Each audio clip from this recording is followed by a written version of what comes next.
प्रेम Sukhdas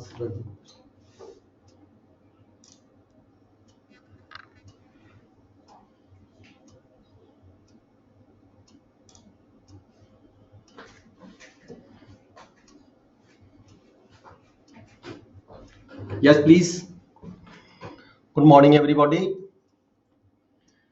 Today Good morning, sir. good morning. Good morning, sir. Good morning जी. Good morning. Morning. Good morning. ਅੱਜ ਅਸੀਂ discuss ਕਰਾਂਗੇ paper number 5। ਇਹ paper number 5 ਦੇ ਵਿੱਚ ਤੁਹਾਡੀਆਂ ਦੋ ਬੁੱਕਸ ਆਉਂਦੀਆਂ ਨੇ, ਕਵਰ ਹੁੰਦੀਆਂ ਨੇ IPC Indian penal code 1860 and CRPC 1973। ਠੀਕ ਹੈ ਜੀ, ਆਪਣੇ ਆਪਣੇ ਇੰਡੈਕਸ ਨਿਕਾਲ ਲਓ ਜੀ IPC ਤੇ CRPC ਦੇ। ਆਪਣੇ ਆਪਣੇ ਇੰਡੈਕਸ ਨਿਕਾਲ ਲਓ IPC ਤੇ CRPC।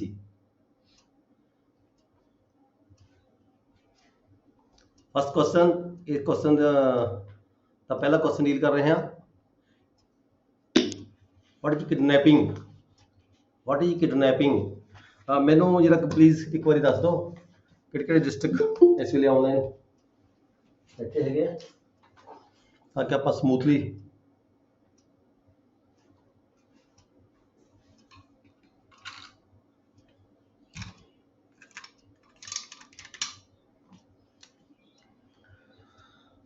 अमितेश डिस्ट्रिक्ट। अमितेश जी क्या डिस्ट्रिक्ट है?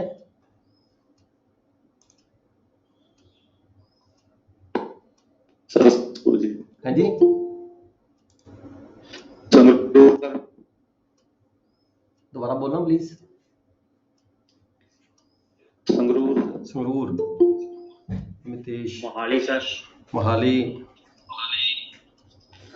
Yes Hoshiarpur sir ji. Abhishek Jalandhar sir. Abhipreet Singh Jalandhar. Abhishek Tiwari Fatehgarh. Vaishnodas Ropar. Vaishnodas Ropar Mohali. Okay. Prem Sukhdas Mohali तो सर। मोहाली।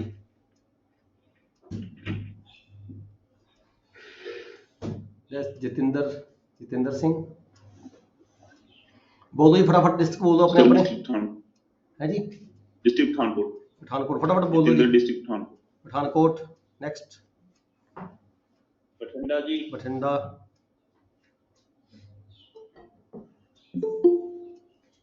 देन पटियाला तो राजकुमार बैठे हैं। हाँ हाँ जी। Okay okay. और कड़ा डिस्ट्रिक्ट है जी? अमृतसर। कपूरथला जी। Kapurthala.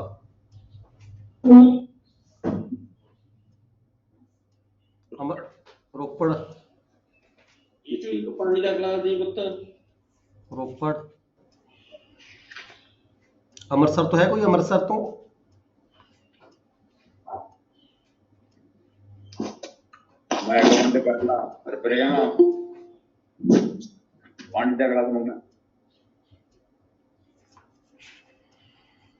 Sangrur Mohali district Hoshiarpur district Jalandhar district Pathankot district Bathinda district Patiala Kapurthala Ropar Fatehgarh Sahib तो है जी कोई? फतेहगढ़ है जी। ओके। और कोई district? Let us start kidnapping. What is kidnapping? District Sangrur तो दसणगे जी किडनैपिंग की होंगी है, किहड़े सैक्शन किहड़ी बुक दे नाल डील करदी है। अपनी दो बुक्स हैगियां ने IPC ते CRPC। ठीक है जी, पहला मैंने बुक का नाम दसना है फिर सैक्शन दसनी है। किडनैपिंग किहड़े साल दा पेपर है? पेपर इहदे साल कोई लिखा नहीं, इहदे साल कोई नहीं लिखा हुआ। पेपर ना देखो, इहदे साल कोई नहीं लिखा हुआ, इहदे साल कोई लिखा नहीं होया। तुसीं मैनूं जवानी दसना है जी। ठीक है सर। IPC। हाँ IPC बुक है। हाँ जी 359 IPC सर सेक्शन 309। बिल्कुल ठीक है, राइट गुड। ਇਹਦੇ ਇਹ ਜਿਹੜਾ क्वेश्चन नंबर 1 है, ਇਹਦੇ ਤਿੰਨ ਪਾर्ट ने ਊੜਾ ਆੜਾ ਤੇ ਈੜੀ ABC। ठीक है, ਇਹ ਪਹਿਲਾ ਪਾर्ट हैगा 2 नंबर ਦਾ, ਇਹਨੂੰ ਇਹਦੇ ਅਕੋਰਡਿੰਗ ਲਿਖਣਾ ਹੈ, ਬਸ ਡੈਫੀਨੇਸ਼ਨ ਲਿਖਣੀ ਹੈ ਲਈ ਆਪਣੀ ਕਿਡਨੈਪਿੰਗ ਦੀ। ठीक है जी 359 ਸੈਕਸ਼ਨ ਦੇ ਵਿੱਚੋਂ। 359।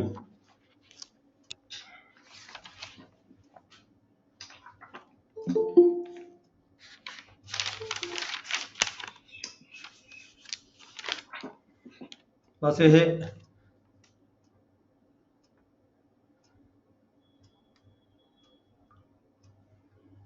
देखो थोड़ा ये kidnapping is of two kinds, kidnapping from the India and kidnapping from the lawful guardianship.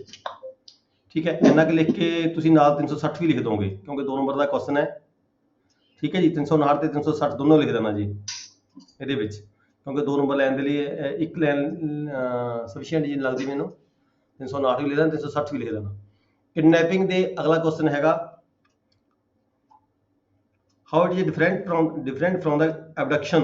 ਐਬਡਕਸ਼ਨ ਤੋਂ ਕਿਵੇਂ ਵੱਖਰੀ ਹੈ ਇਹ? ਐਬਡਕਸ਼ਨ ਤੋਂ ਵੱਖਰੀ ਕਿਵੇਂ ਹੈ? ਐਬਡਕਸ਼ਨ ਵਾਲੀ ਸੈਕਸ਼ਨ ਦੇਖ ਲਓ, ਦੱਸਾਂਗੇ ਜੀ ਡਿਸਟ੍ਰਿਕਟ ਮੋਹਾਲੀ ਵਾਲੇ ਜੀ। ਐਬਡਕਸ਼ਨ ਕਿਹੜੇ ਸੈਕਸ਼ਨ 'ਚ ਪੈਂਦੀ ਹੈ, ਕਿਹੜੀ ਬੁੱਕ ਦੀ ਨਾਲ ਹੈ? District Mohali abduction.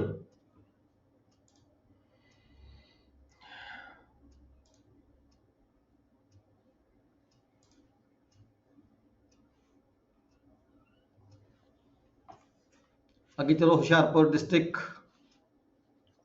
362 देखियो सर। बिल्कुल ठीक है, abduction penal code 362 IPC section 312। हाँ।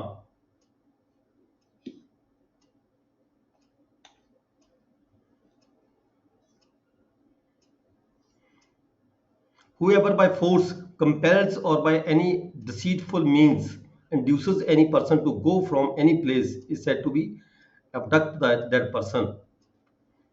ठीक है जी, ਇਹ क्वेश्चन नंबर है ਤੁਹਾਡਾ ਹੈਗਾ 3 ਨੰਬਰ ਦਾ। ਤੁਸੀਂ 362 ਵੀ ਲਿਖ ਸਕਦੇ ਹੋ, 363 ਵੀ ਨਾਲ ਲਿਖ ਸਕਦੇ ਹੋ, ਪਨਿਸ਼ਮੈਂਟ ਵੀ ਆ ਜਾਏਗੀ ਵਿੱਚ ਇਹਦੇ। 362 3 ਨੰਬਰ ਦਾ ਹੈਗਾ, ਇਸ ਕਰਕੇ ਕਿਡਨੈਪਿੰਗ। ਇਹ क्वेश्चन ਹੈਗਾ how it is different from abduction। ਤੁਸੀਂ ਇੱਥੇ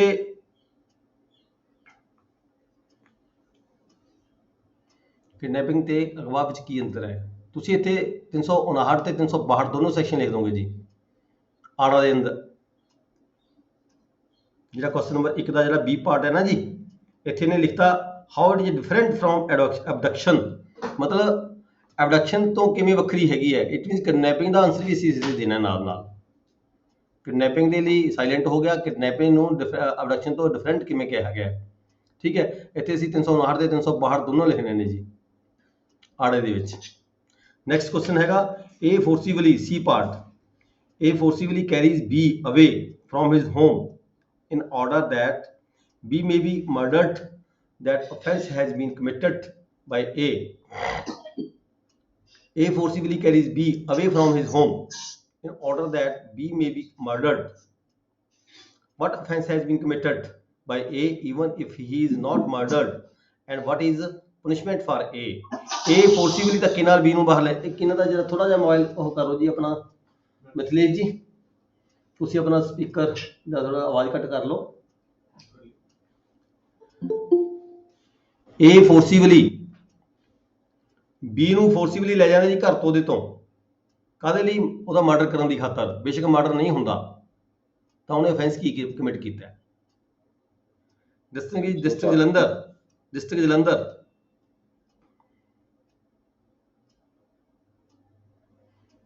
A forcibly B away, ਇਹ ਧੱਕੇ ਦੇ ਨਾਲ B ਨੂੰ ਚੁੱਕ ਕੇ ਲੈ ਜਾਂਦਾ ਉਹਦੇ ਘਰ ਤੋਂ, ਕਾਹਦੇ ਲਈ? ਉਹਦਾ ਕਤਲ ਕਰਨ ਦੀ ਖਾਤਰ। ਬੇਸ਼ੱਕ ਕਤਲ ਉਹਦਾ ਨਹੀਂ ਹੁੰਦਾ ਪਰ ਉਸਨੇ ਕੀ ਅਫੈਂਸ ਕਮਿਟ ਕੀਤਾ ਹੈਗਾ ਤੇ ਉਸ ਦੀ ਕੀ ਸਜ਼ਾ ਬਣਦੀ ਹੈ?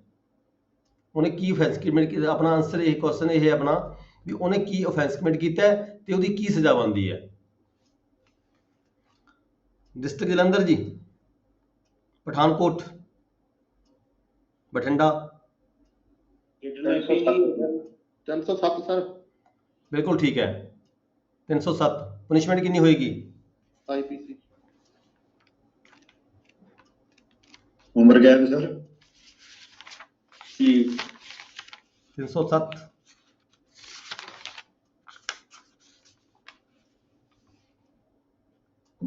Attempt to murder.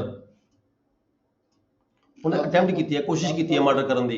ਅਟੈਂਪਟ ਕੀਤੀ ਹੈ, ਕੋਸ਼ਿਸ਼ ਕੀਤੀ ਹੈ, ਜਿਨਕੇ ਮਰਡਰ ਨਹੀਂ ਕੀਤਾ, ਅਟੈਂਪਟ ਕੀਤੀ ਹੈ murder the. Imprisonment for life ਇਹਦੇ 10 ਸਾਲ ਤੱਕ ਦੀ ਵੀ ਹੋ ਸਕਦੀ ਹੈ, ਉਮਰ ਕੈਦ ਵੀ ਹੋ ਸਕਦੀ ਹੈ। ਠੀਕ ਹੈ, 307 ਸਫੀਸ਼ੀਐਂਟ ਹੀ ਲਿਖ ਦੇਣਾ ਜੀ। ਅਟੈਂਪਟਸ ਬਾਈ ਲਾਈਫ ਕਨਵਿਕਟ ਅੱਗੇ ਵੀ ਨਾਲ ਲਿਖਿਆ ਹੈਗਾ, ਇਹਦਾ ਪਾਰਟ ਇਹ ਵੀ ਲਿਖ ਦੇਣਾ ਵੀ ਜੇ ਕੋਈ ਕਿਸੇ ਨੂੰ ਪਹਿਲਾਂ ਹੀ ਉਮਰ ਕੈਦ ਹੋਈ ਹੋਵੇ, ਉਹ ਅਟੈਂਪਟ ਕਰ ਰਿਹਾ ਜਾਂਦਾ, ਫਿਰ ਉਹਦੀ ਜਿਹੜੀ ਸਜ਼ਾ ਹੈਗੀ ਜ਼ਿਆਦਾ ਹੋ ਜਾਂਦੀ ਹੈ। ਠੀਕ ਹੈ ਜੀ, ਇੱਕ ਅੱਧੀ ਨਾਲ ਐਗਜ਼ਾਮਪਲ ਵੀ ਦੇ ਸਕਦੇ ਹੋ ਜੇ ਕੁਐਸਚਨ ਜ਼ਿਆਦਾ ਨੰਬਰ ਦਾ ਹੈ। ਜੇ ਕੁਐਸਚਨ ਜ਼ਿਆਦਾ ਨੰਬਰ ਦਾ ਹੈ ਨਾ, ਤਾਂ ਇੱਕ ਅੱਧੀ ਨਾਲ ਐਗਜ਼ਾਮਪਲ ਵੀ ਦੇ ਸਕਦੇ ਹੋ ਛੋਟੀ ਜੀ। ਇਹ 5 ਨੰਬਰ ਦਾ ਕੁਐਸਚਨ ਹੈ ਤੁਹਾਡਾ, ਇਹ ਲਿਖ ਕੇ ਇਹਦੇ ਨਾਲ ਤੁਸੀਂ ਇੱਕ ਐਗਜ਼ਾਮਪਲ ਦੇ ਦੇਣਾ ਇਹ ਵਾਲੀ। ਠੀਕ ਹੈ ਜੀ, ਨੈਕਸਟ ਆ ਗਿਆ question number 2। Define the theft, what is punishment for theft. 2.5 number the question ਹੈ ਜੀ, ਥੈਫਟ ਕੀ ਹੁੰਦੀ ਹੈ, ਚੋਰੀ। Define theft, what is the punishment for theft, ਇਹਦੀ ਸਜ਼ਾ ਕਿੰਨੀ ਹੁੰਦੀ ਹੈ। ਡਿਸਟ੍ਰਿਕਟ ਪਟਿਆਲਾ, ਰਾਜਕੁਮਾਰ।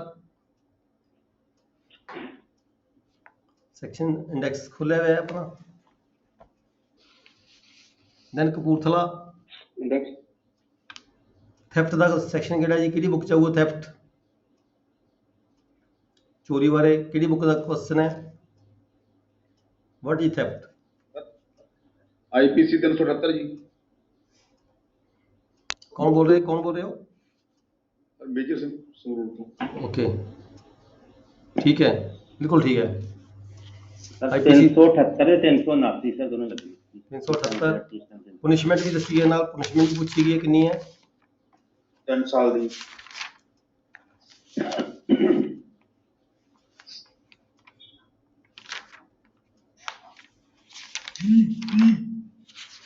ਜੁਰਮਾਨਾ ਬੜੀ ਜਾਂ theft। ਜੁਰਮਾਨੇ ਦੇ ਨਾਲ ਦੋਨੇ।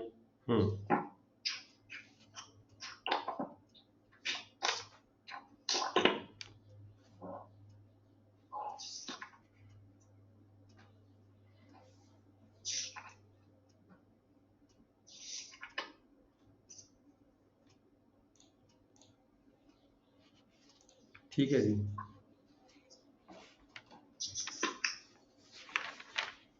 ਕਿੰਨੇ ਨੰਬਰ ਦਾ ਕੁਐਸਚਨ ਤੁਹਾਡਾ ਇਹ, 2.5 ਨੰਬਰ ਦਾ ਹੈਗਾ। ਚੋਰੀ, theft, what is the punishment for theft.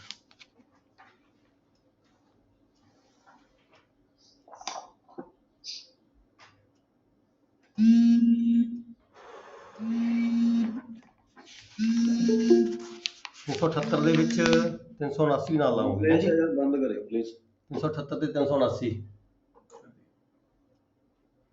ਠੀਕ ਹੈ ਜੀ, ਦੋਨੋਂ ਲਿਖੋਗੇ ਇੱਥੇ 378 ਤੇ 379। ਪਨਿਸ਼ਮੈਂਟ 79 ਦੇ ਵਿੱਚ ਹੈਗੀ ਹੈ, 378 ਦੇ ਡੈਫੀਨੇਸ਼ਨ ਹੈ। ਨੈਕਸਟ ਕੁਐਸਚਨ ਹੈ ਜੀ,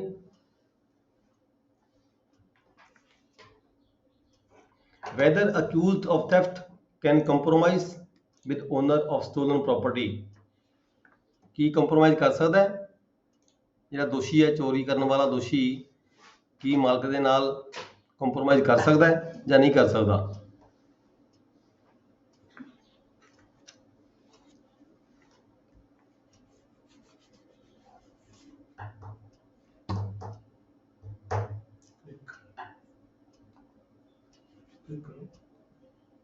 ਹਾਂਜੀ, ਕਿ ਚੋਰੀ ਕਰਨ ਵਾਲਾ ਵਿਅਕਤੀ ਕੰਪਰੋਮਾਈਜ਼ ਕਰ ਸਕਦਾ ਜਾਂ ਨਹੀਂ ਕਰ ਸਕਦਾ। ਕਹਿੰਦਾ ਭਾਵ ਇਹ ਹੈ whether it is compoundable or not, ਕਿ ਜਿਹੜਾ ਇਹ offense ਹੈ ਕੰਪਾਊਂਡੇਬਲ ਹੈਗਾ ਜਾਂ ਨਹੀਂ ਹੈਗਾ।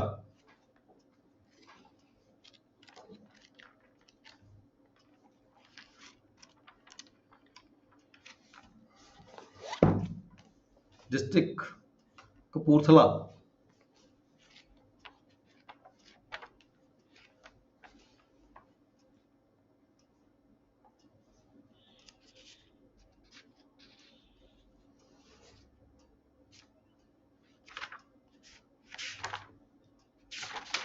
ਡਿਸਟ੍ਰਿਕਟ ਰੋਪੜ ਜੀ,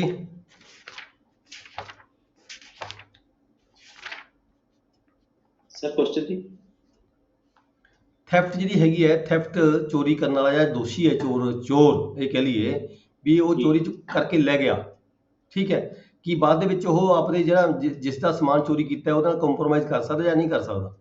CRP 320 ਹੈ ਜੀ, CRP 320 CRPC 320 ਸੈਕਸ਼ਨ CRPC 320 ਦੱਸੋ ਕਰ ਸਕਦਾ ਹੈ ਕੰਪਰੋਮਾਈਜ਼ ਜਾਂ ਨਹੀਂ ਕਰ ਸਕਦਾ? ਕਰ ਸਕਦਾ ਜੀ। ਕਰ ਸਕਦਾ ਸਰ। 320 ਚ ਕਿਹਾ ਵੀ ਕਰ ਸਕਦਾ ਹੈ? I think no, you cannot make the compromise. Offense is cognizable. ਜਿੱਥੇ offense ਟੇਬਲ ਦਿੱਤਾ ਹੋਇਆ, ਹਾਂਜੀ। ਟੇਬਲ ਦਿੱਤਾ ਹੈਗਾ ਸਰ। ਜਿੱਥੇ offense cognizable ਹੋਵੇ ਉੱਥੇ ਕੰਪਰੋਮਾਈਜ਼ ਤਾਂ ਨਹੀਂ ਹੁੰਦਾ ਮੇਰੇ ਖਿਆਲ ਨਾਲ। 320 ਚ ਕੀ ਲਿਖਿਆ ਹੈ?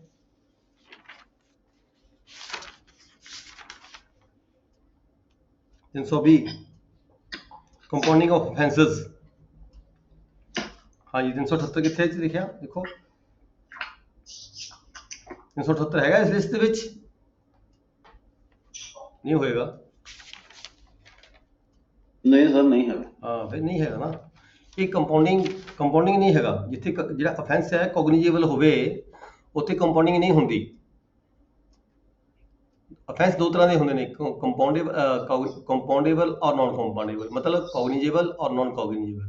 ਜਿਹੜੇ ऑफेंस कॉग्निजेबल ਹੁੰਦੇ ਨੇ ਜਿਨ੍ਹਾਂ ਸਜ਼ਾ ਜਿਹੜੀ 2 ਸਾਲ ਤੋਂ ਉੱਪਰ ਹੋ ਜਾਂਦੀ ਹੈ ਉਹ ਜਿਹੜੇ ऑफेंस ਹੈ ਉੱਥੇ ਕੋਈ ਕੰਪਰੋਮਾਈਜ਼ ਆਪਾਂ ਨਹੀਂ ਕਰ ਸਕਦੇ। ਉੱਥੇ ਜਿਹੜਾ ਕੇਸ ਹੈਗਾ ਉਹ ਪ੍ਰੋਸੀਕਿਊਸ਼ਨ ਨੂੰ ਹੀ ਕਿਸੇ ਨਾ ਕਿਸੇ ਤਰੀਕੇ ਦੇ ਨਾਲ ਜਿਹੜਾ ਹੈਗਾ ਉਹ ਮੋਲਡ ਕਰਨਾ ਹੁੰਦਾ ਹੈ।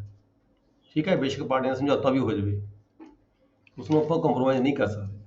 2 साल के ऊपर नहीं हो सकता। हाँ जी ठीक है जी ਆਪਾਂ 320 ਚ ਹੀ ਲਿਖਾਂਗੇ ਇਹਦਾ ਆਨਸਰ 320 ਚ ਹੀ ਲਿਖ ਦਾਂਗੇ ਵੀ ਜਿਹੜਾ ਇਹ ਜਿਹੜੀ ਲਿਸਟ ਦੇ ਵਿੱਚ ਕਵਰ ਨਹੀਂ ਹੁੰਦਾ ਇਸ ਕਰਕੇ ਇਹ ਕੰਪਾਊਂਡੇਬਲ ਨਹੀਂ ਹੈਗਾ। ਠੀਕ ਹੈ ਜੀ ਨੈਕਸਟ ਚੱਲਦੇ ਹਾਂ ਅੱਗੇ ਨੋਟ ਕਰ ਲਓ ਜੀ। What is theft in dwelling house and punishment for it? What is theft in dwelling house? ਇੱਕ ਰਹਿਸ਼ੀ ਘਰ ਦੇ ਵਿੱਚ ਕੋਈ ਚੋਰੀ ਹੁੰਦੀ ਹੈ ਠੀਕ ਹੈ ਤੇ punishment ਉਹਦੀ ਕੀ ਹੈਗੀ ਹੈ? Can such accused compromise with owner of house where such theft was committed? 380 380 कौन बोल रहे हो? मिथिलेश मिथिलेश जी ठीक है। बुक का नाम की IPC 380 ठीक है सर। थेफ्ट इन डिवेलिंग हाउस ਅੱਗੇ ਕੀ ਕਿਹਾ ਇਹਦੇ ਵਿੱਚ? What is theft in dwelling house and punishment for it? punishment ਇਹਦੇ ਵਿੱਚ ਕਵਰ ਹੋਗੀ 7 years ਹੈ ਜੀ and also fine। ਅੱਗੇ ਕੁਐਸਚਨ ਇਹ ਹੈਗਾ ਨਾਲ ਇਹਦੇ ਨਾਲ ਹੀ ਇਹਦਾ ਪਾਰਟ ਹੈਗਾ can such accused compromise with owner of the house? ਇਹ ਆਪਾਂ ਪਹਿਲਾਂ ਕਰਕੇ ਗਏ ਹਾਂ ਠੀਕ ਹੈ ਜੀ ਕੀ ਕੰਪਰੋਮਾਈਜ਼ ਕਰ ਸਕਦਾ ਹੈ? ਨਹੀਂ ਕਰ ਸਕਦਾ। ਠੀਕ ਹੈ ਜੀ ਉਹਦੇ ਤੁਸੀਂ 320 ਦਾ ਹਵਾਲਾ ਦੇ ਦਿਓ ਨਾਲ। ਠੀਕ ਹੈ ਜੀ 380 ਦੇ ਨਾਲ 320 ਵੀ ਲਿਖ ਦੇਣਾ ਜੀ ਕਿਉਂਕਿ ਜਿਹੜੀ ਲਿਸਟ ਹੈਗੀ ਕੰਪਾਊਂਡੇਬਲ ਕੇਸ ਨਹੀਂ ਹੈਗਾ। ਇਟ ਇਜ਼ ਦਾ ਜਿਹੜਾ ਅਫੈਂਸ ਹੈਗਾ it is cognizable so that it can not be compounded. Note ਕਰ ਲਓ ਜੀ। ਨੈਕਸਟ ਕੁਐਸਚਨ ਹੈਗਾ ਜੀ ਕੁਐਸਚਨ ਨੰਬਰ 3 ਇਹਦੇ ਦੋ ਪਾਰਟ ਨੇ 5 ਨੰਬਰ ਦੇ। Who is abettor? Who is abettor defined with relevant provisions? Abettor कौन होता है? Abettor डिस्ट्रिक्ट दसेंगे जी Fatehgarh district abettor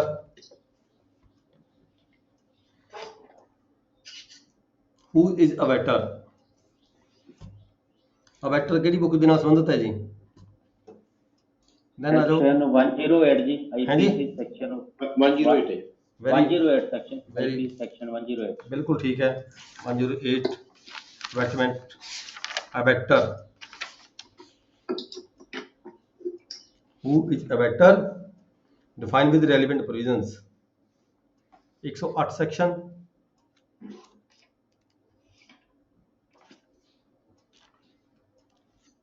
question 5 number ਦਾ ਹੈ कवर कर देगा पूरा ਤੁਹਾਡਾ देखो जरा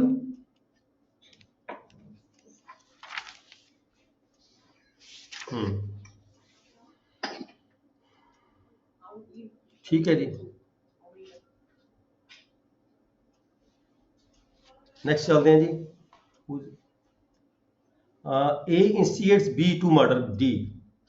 ए इंस्टिगेट करता है मतलब उकसाਉਂਦਾ ਹੈਗਾ बी ਨੂੰ टू मर्डर डी भी डी ਦਾ मर्डर कर दो ठीक है B in presence of the instigation stabs D.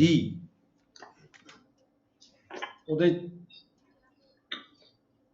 ਚਾਕੂ ਮਾਰ ਦਿੰਦਾ ਹੈ ਜੀ, but D recovered from the stab wound.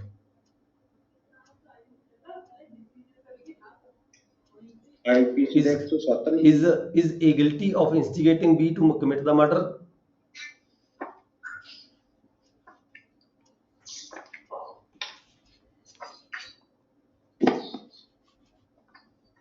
IPC 107 ਹਾਂਜੀ, ਯਾਰ ਜਿਹਨੂੰ ਪੁੱਛਦੇ ਆ ਉਹ ਬੋਲਿਆ ਕਰੋ ਯਾਰ।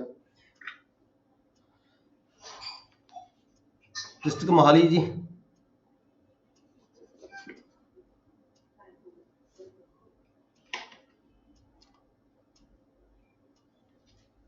ਡਿਸਟ੍ਰਿਕਟ ਮੋਹਾਲੀ ਵਾਲੇ ਦੱਸਣਗੇ ਜੀ। ਉਹ ਇਹ ਇਨਸਟੀਗੇਟ B ਟੂ ਮਰਡਰ D, ਇਹ B ਨੂੰ ਕਹਿੰਦਾ ਹੈਗਾ ਤੂੰ ਇਹਦਾ D ਦਾ ਮਰਡਰ ਕਰ ਦੋ, ਠੀਕ ਹੈ। ਇਹਦੇ in presence of that B in presence of the instigation stabs D, ਉਹਦੇ ਛੁਰਾ ਮਾਰ ਦਿੰਦਾ ਹੈ, ਠੀਕ ਹੈ। ਬਟ D ਰਿਕਵਰਡ, ਰਿਕਵਰੀ ਤਾਂ ਉਹਦੀ ਹੋ ਜਾਂਦੀ ਹੈ। Is A guilty of instigating B to commit murder, ਕੀ ਜਿਹੜਾ ਇਹ ਹੈਗਾ ਉਹ ਗਿਲਟੀ ਹੈਗਾ। ਕੁਐਸਚਨ 5 ਨੰਬਰ ਦਾ ਹੈ ਜੀ ਤੁਹਾਡਾ ਇਹ।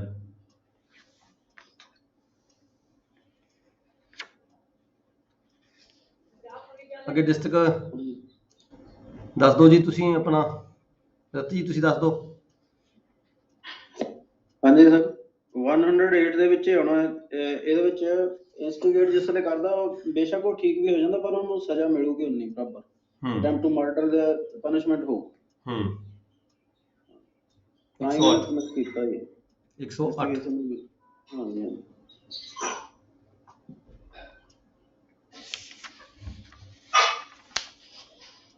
ਨੋਟ ਕਰ ਲਓ ਜੀ। ਸਰ ਮਾਈਕ ਇਹਨਾਂ ਨੂੰ ਕਹੋ ਨਾਲੇ ਬੰਦ ਕਰ ਦਿਆ ਕਰਨ ਜਦੋਂ ਕੁਐਸਚਨ ਬੰਦ ਹੋ ਜਾਂਦਾ ਇਹਨਾਂ ਦਾ ਪਲੀਜ਼, ਆਵਾਜ਼ ਬਹੁਤ ਆਉਂਦੀ ਵਿੱਚੋਂ। ਸਰ 109 ਚ ਨਹੀਂ ਆਉਂਦਾ ਜੀ ਇਹ? 109 ਦੇ ਵਿੱਚ ਆਉਂਦਾ ਹੈ punishment of abetment if the act abetted is committed in consequence and where no express provision is made for its punishment। ਇਹ ਕਹਿੰਦਾ ਵੀ ਜਿੱਥੇ punishment ਦੀ ਕੋਈ provision ਨਹੀਂ ਦਿੱਤੀ ਗਈ, ਇਹਦੇ ਵਿੱਚ ਤਾਂ ਮਰਡਰ ਦੇ ਵਿੱਚ ਤਾਂ punishment ਦੀ provision ਹੈਗੀ ਆ ਨਾ। ਠੀਕ ਹੈ ਸਰ।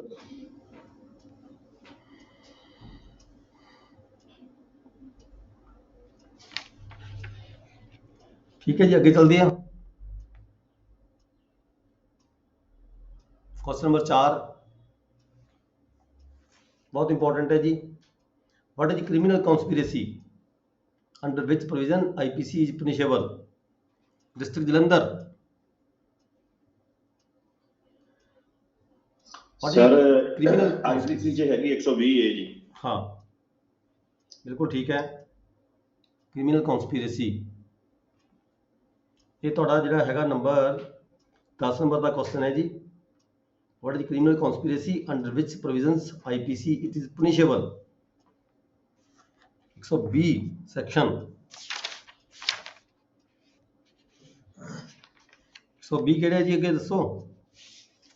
A ਜੀ ਹੈ ਜੀ 120 ਹੈ 120 A 120 B ਵੀ ਤਾਂ ਲਗਾਵਾਂਗੇ ਨਾਲ, ਇਹਨੇ punishment ਵੀ ਪੁੱਛੀ ਹੈ। under which provision of IPC it is punishable। 120 A ਤੇ 120 B दोनों देवांगे जी, ठीक है। नोट कर लो जी 120 A ਤੇ 120 B। ਸਰ ਕਿੰਨੇ ਨੰਬਰ ਦਾ ਕੁਐਸਚਨ ਹੈ ਇਹ? 10 ਨੰਬਰ ਦਾ ਜੀ। ਇਹ ਫਿਰ ਇੰਸਟ੍ਰਕਸ਼ਨਸ ਨੂੰ ਨਾਲੇ ਦੇਣੀਆਂ ਪੈਣਗੀਆਂ। ਇਹਦੀ ਕਦੀ ਨਾਲ ਇਲਿਸਟ੍ਰੇਸ਼ਨ ਦਿੱਤੀ ਜਾਏਗੀ ਜੀ। ਠੀਕ ਹੈ ਸਰ। हाँ एक नाल इलिस्ट्रेशन दे देना जी, ਤਾਂ ਹੀ ਪੂਰਾ ਹੋਏਗਾ ਤੁਹਾਡਾ। 10 ਨੰਬਰ ਦਾ ਕੁਐਸਚਨ ਹੈ, ਠੀਕ ਹੈ। 120 A ਦੇ ਵਿੱਚ ਡੈਫੀਨੇਸ਼ਨ ਆ ਗਈ ਕ੍ਰਿਮੀਨਲ ਕੌਨਸਪੀਰੇਸੀ ਕੀ ਹੁੰਦੀ ਹੈ, ਠੀਕ ਹੈ। ਨਾਲ ਇਹਦੀ ਪ੍ਰੋਵੀਜ਼ੋ ਆ ਗਈ ਕਦੀ ਵਿੱਚ, ਇਹਦੇ ਐਕਸਪਲੇਨੇਸ਼ਨ ਵੀ ਆ ਗਈ। 120 B ਦੇ ਵਿੱਚ ਆ ਗਈ punishment for criminal conspiracy, punishment for criminal conspiracy।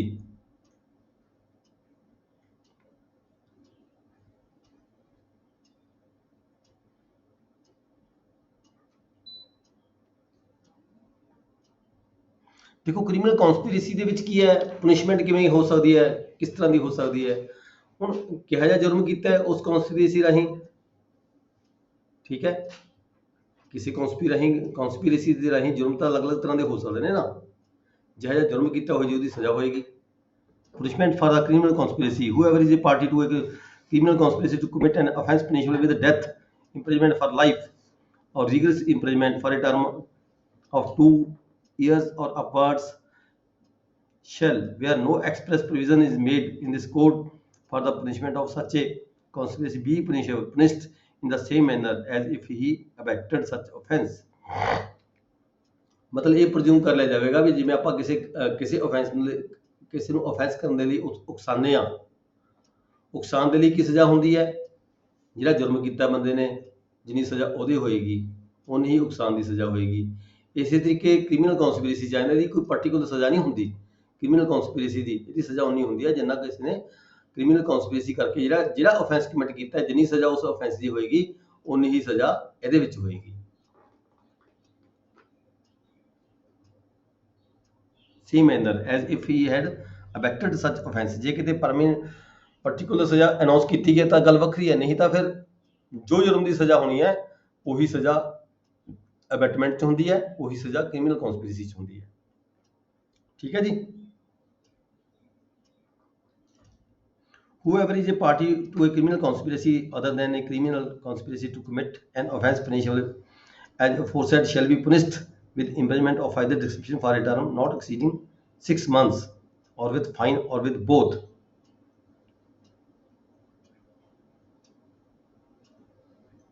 ਜੇ ਕੋਈ ਕਹਿੰਦਾ ਹੋਰ ਕੌਂਸਪੀਰੇਸੀ ਹੈ ਜਿਹਦੇ ਵਿੱਚ ਕੋਈ offense ਕਮਿਟ ਨਹੀਂ ਕੀਤਾ ਗਿਆ, ਕੋਈ offense ਨਹੀਂ ਕਮਿਟ ਕੀਤਾ ਗਿਆ, ਠੀਕ ਹੈ।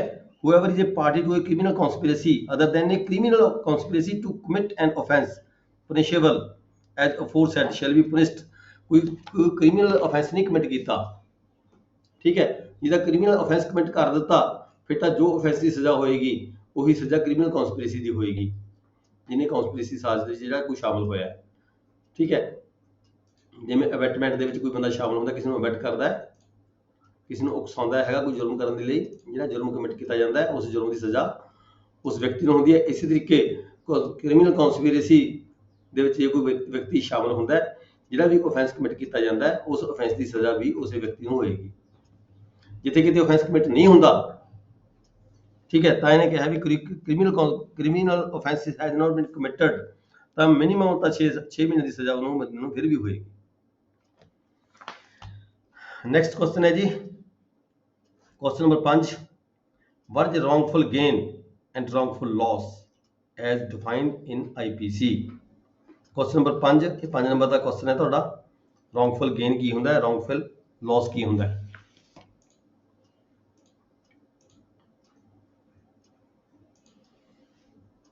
ਦੱਸਣਗੇ ਜੀ ਡਿਸਟ੍ਰਿਕਟ ਪਠਾਨਕੋਟ ਤੋਂ ਦੱਸਣਗੇ ਜੀ wrongful gain wrongful loss ਦੀ definition.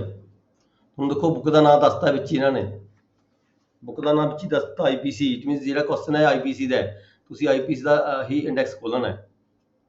wrongful gain wrongful loss ਵਾਲਾ ਚੈਪਟਰ ਕੱਢ ਲਓ।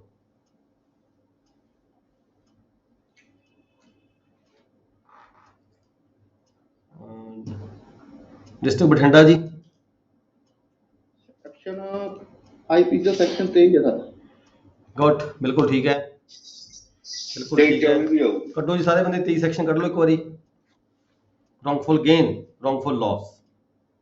wrongful gain is gain by unlawful means। ਗੈਰ ਕਾਨੂੰਨੀ ਤਰੀਕੇ ਦੇ ਨਾਲ ਕੋਈ ਪ੍ਰਾਪਰਟੀ ਨੂੰ ਗ੍ਰੈਬ ਕਰਨਾ, ਠੀਕ ਹੈ ਜੀ। wrongful gain is gain by unlawful means of property to which the person gaining is not legally entitled। ਜਿਹੜਾ ਬੰਦਾ ਲੈ ਰਿਹਾ ਉਹ ਲੀਗਲੀ ਤੌਰ ਤੇ ਇੰਟਾਈਟਲ ਨਹੀਂ ਹੈਗਾ ਕਿਸੇ ਦੂਜੇ ਦੀ ਪ੍ਰਾਪਰਟੀ ਨੂੰ ਗ੍ਰੈਬ ਕਰ ਲੈਣਾ, ਇਹਨੂੰ ਕਹਿੰਦੇ wrongful gain। ਤੇ wrongful loss ਕੀ ਹੁੰਦਾ ਹੈ? wrongful loss is the loss by unlawful means of property to which the person losing it is legally entitled। legally entitled ਹੈਗਾ ਪਰ ਉਹਨੂੰ ਲੂਜ਼ ਕਰ ਦਿੰਦਾ ਕਿਸੇ ਤਰੀਕੇ ਨਾਲ, ਗਲਤ ਤਰੀਕੇ ਦੇ ਨਾਲ ਉਹਦੇ ਕੋਲੋਂ ਚਲੀ ਜਾਂਦੀ ਹੈ ਪ੍ਰਾਪਰਟੀ, ਉਹਨੂੰ ਕਹਿੰਦਾ wrongful loss। ਸੈਕਸ਼ਨ 23 ਦੇ ਵਿੱਚ ਕਵਰ ਹੁੰਦਾ ਤੁਹਾਡਾ।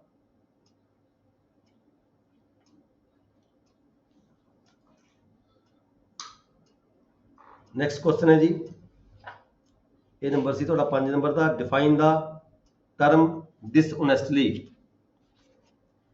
डिसऑनेस्टली। पटियाले तो कौन कौन बैठे ने? करनैल भी बैठा है, Karnail Singh, Vinod Mehta, Rajkumar Kale, Kapurthala ji. Define the term dishonestly.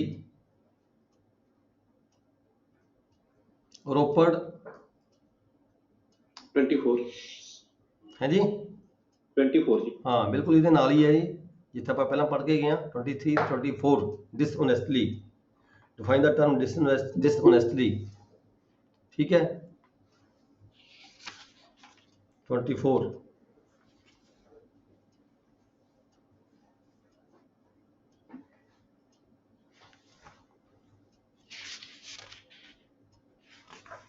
Next question number 6 ਦੂਜਾ ਪਾਰਟ ਆ ਗਿਆ ਜੀ।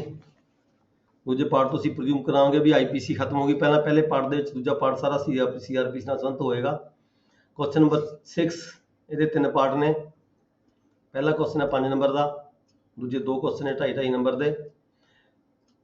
ਪਹਿਲਾ ਨੰਬਰ ਇਹ ਪਾਰਟ ਹੈ explain under what circumstances a husband is to pay maintenance to his wife. ਕਿਹੜੇ ਸਰਕਮਸਟੈਂਸਸ ਹੈਗੇ ਜਿਹਦੇ ਵਿੱਚ ਜਿਹੜਾ ਹਸਬੈਂਡ ਨੂੰ ਆਪਣੀ ਵਾਈਫ ਨੂੰ ਮੇਨਟੇਨੈਂਸ ਦੇਣੀ ਪੈਂਦੀ ਹੈ। And what is the present maximum limit of maintenance. 125 district Ropar ਜੀ। ਹੈ ਜੀ 125 125 सीआरपीसी। बिल्कुल ठीक है, जरा खोल के देख लो एक बारी की क्वेश्चन ਇਹ ਚ ਕਵਰ ਹੁੰਦਾ ਸਾਰਾ ਕੁਐਸਚਨ ਤੁਹਾਡਾ।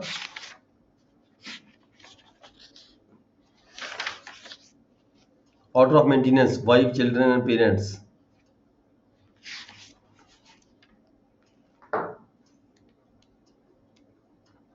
सर एक क्वेश्चन प्लीज रिपीट करियो sir please. Explain under what circumstances a husband is to be pay maintenance to his wife। कल वाइफ की गल की गई है। And what is the present maximum limit of maintenance. इसके लिए मैक्सिमम लिमिट कितनी है मेंटेनेंस दी? ज़्यादा तो ज़्यादा कितनी मेंटेनेंस दवा सकता है किसी को?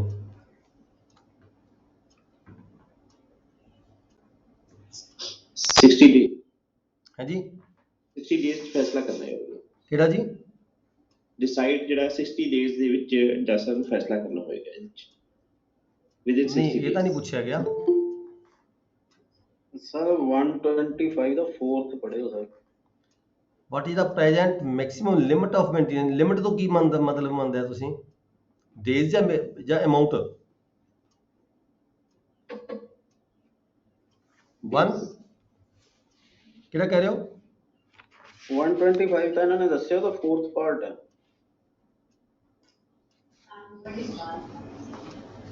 No wife shall be entitled to receive an allowance for the maintenance or interim maintenance and expenses of proceeding as the case may be from her husband under this section if she is living in adultery। नहीं ਨਹੀਂ ਇਹ ਨਹੀਂ ਹੋਣਾ।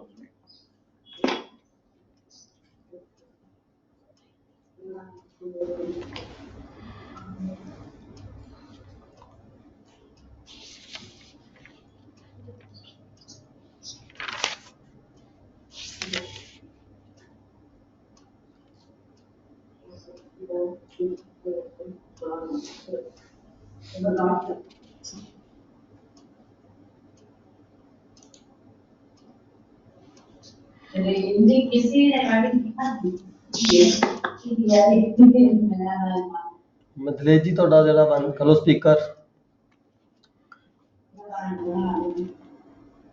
ਦੇਖੋ 125 ਤਾਂ ਆਪਾਂ ਲਿਖਾਂਗੇ ਇਹਦੇ ਵਿੱਚ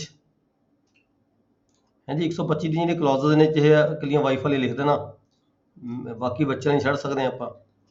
order for maintenance of wife children and parents, ठीक है। if any person having sufficient means neglects or refuses to maintain his wife, a part हैगा his wife unable to maintain herself,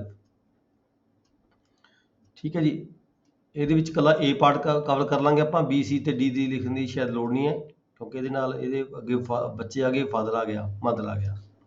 A magistrate of the first class may, upon proof of such neglect, refusal, order such person to make monthly allowance for the maintenance of his wife, ठीक है, at such monthly rate as such magistrate thinks fit, and to pay the same to such person as the magistrate may from time to time direct।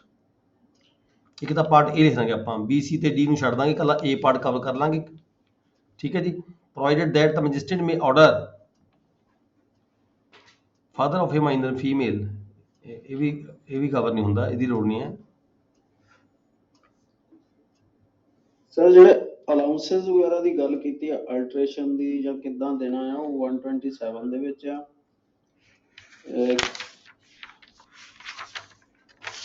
ਕਸਟਮਰੀ ਦੇ ਹਿਸਾਬ ਨਾਲ ਦੇਣਾ। Alteration of allowances, ਹਾਂ ਜੀ।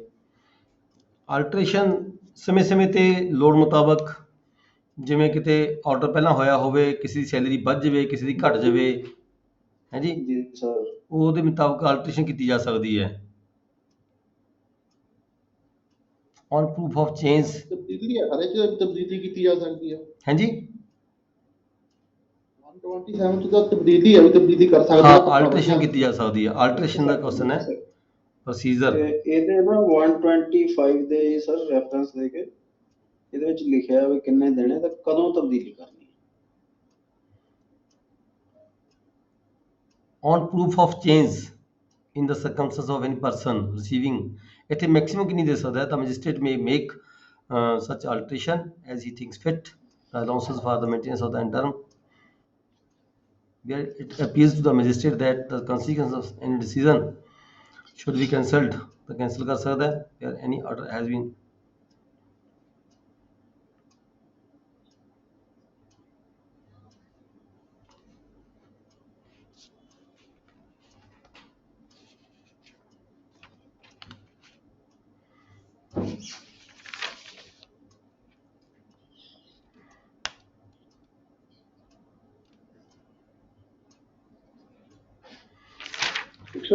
ਦੇਖੋ, ਇੱਥੇ ਕਿਤੇ ਅਮਾਉਂਟ ਦੀ ਗੱਲ ਨਹੀਂ ਕੀਤੀ ਗਈ। ਇੱਥੇ ਜਿਹੜਾ ਆਪਾਂ 125 ਪੜ੍ਹਦੇ ਹਾਂ, ਉੱਥੇ ਇਹ ਹਾਂਜੀ 126 ਦੇ 3 ਚ ਕਲੀਅਰ ਕੀਤਾ ਵੀ ਜਿੰਨਾ ਜੱਜ ਠੀਕ ਸਮਝੇ ਕਰ ਸਕਦਾ। ਉਹ ਤਾਂ 125 ਚ ਵੀ, ਹਾਂ ਠੀਕ ਹੈ। 126 ਦਾ 3 ਠੀਕ ਹੈ ਸਰ ਇਹਨਾਂ ਦਾ। 126 ਦੇ 3 ਦੇ ਵਿੱਚ, 126 ਦੇ 3 ਦੇ ਵਿੱਚ, the court is dealing with the application under 125 shall have power to make such order as to cause as may be just। ਨਹੀਂ, ਇਹ ਤਾਂ cost ਦੀ ਗੱਲ ਕੀਤੀ ਗਈ ਹੈ, ਇਹ ਤਾਂ cost ਦੀ ਗੱਲ ਕੀਤੀ ਹੈ, ਜਿਹੜੀ cost ਨਹੀਂ ਪਾਉਂਦੀ ਕੋਰਟ। ਦੇਖੋ ਇਹ 125 ਦੇ ਇਹਦੇ ਵਿੱਚ ਹੀ 125 ਦੇ ਵਿੱਚ ਹੀ ਕੀ ਕੀਤਾ ਗਿਆ, ਮੰਥਲੀ ਰੇਟ ਪਾ ਕੇ ਇਹਨੇ ਅੱਗੇ ਐਜ਼ ਦਾ ਸੱਚ ਮੈਜਿਸਟ੍ਰੇਟ ਥਿੰਕਸ ਫਿਟ, ਜੋ ਮੈਜਿਸਟ੍ਰੇਟ ਨੂੰ ਠੀਕ ਸਮਝਦੇ। 125 ਦੀ ਜਿਹੜੀ, 27 ਦਾ 4 ਦੇਖਿਓ ਸਰ। ਇੱਕ ਮਿੰਟ, 125 ਦਾ ਜਿਹੜਾ ਪਹਿਰਾ ਦਿੱਤਾ ਗਿਆ ਨਾ, a magistrate of the first class may upon proof of such neglect or refusal order such person to make a monthly allowance for the maintenance of his wife or such children or father or mother at such monthly rate as such magistrate thinks fit, जो भी magistrate ठीक समझता हैगा, and to pay the same to such person as the magistrate may from time to time direct, ਜਿਵੇਂ ਸਮੇਂ ਤੋਂ ਸਮੇਂ ਕਿਸੇ ਵੇਲੇ ਤਬਦੀਲੀ ਵੀ ਕੀਤੀ ਜਾ ਸਕਦੀ ਹੈ, ਕਿਸੇ ਵੇਲੇ ਕਿੰਨਾ ਵੀ ਕੀਤਾ ਜਾ ਸਕਦਾ ਹੈ, ਇਹ ਜੋ ਮੈਜਿਸਟ੍ਰੇਟ ਠੀਕ ਸਮਝੇਗਾ। 125 ਦੇ ਵਿੱਚ ਹੀ ਕਵਰ ਹੋ ਜਾਂਦਾ ਹੈ। ਤੁਸੀਂ ਕਿਹੜਾ ਕਹਿ ਰਹੇ ਹੋ?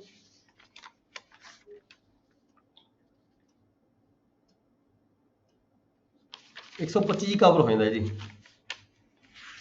As the magistrate may thinks fit, जो मैजिस्ट्रेट ਨੂੰ ਠੀਕ ਸਮਝਦੇ ਆ ਉਹ ਲਗਾਇਆ ਜਾ ਸਕਦਾ। ਇੱਥੇ ਕਿਤੇ ਲਿਮਿਟ ਨਹੀਂ ਹੈਗੀ ਵੀ ਕਿੰਨੇ ਪੈਸੇ ਦੇਣੇ ਨੇ ਕਿੰਨੇ ਨਹੀਂ ਦੇਣੇ।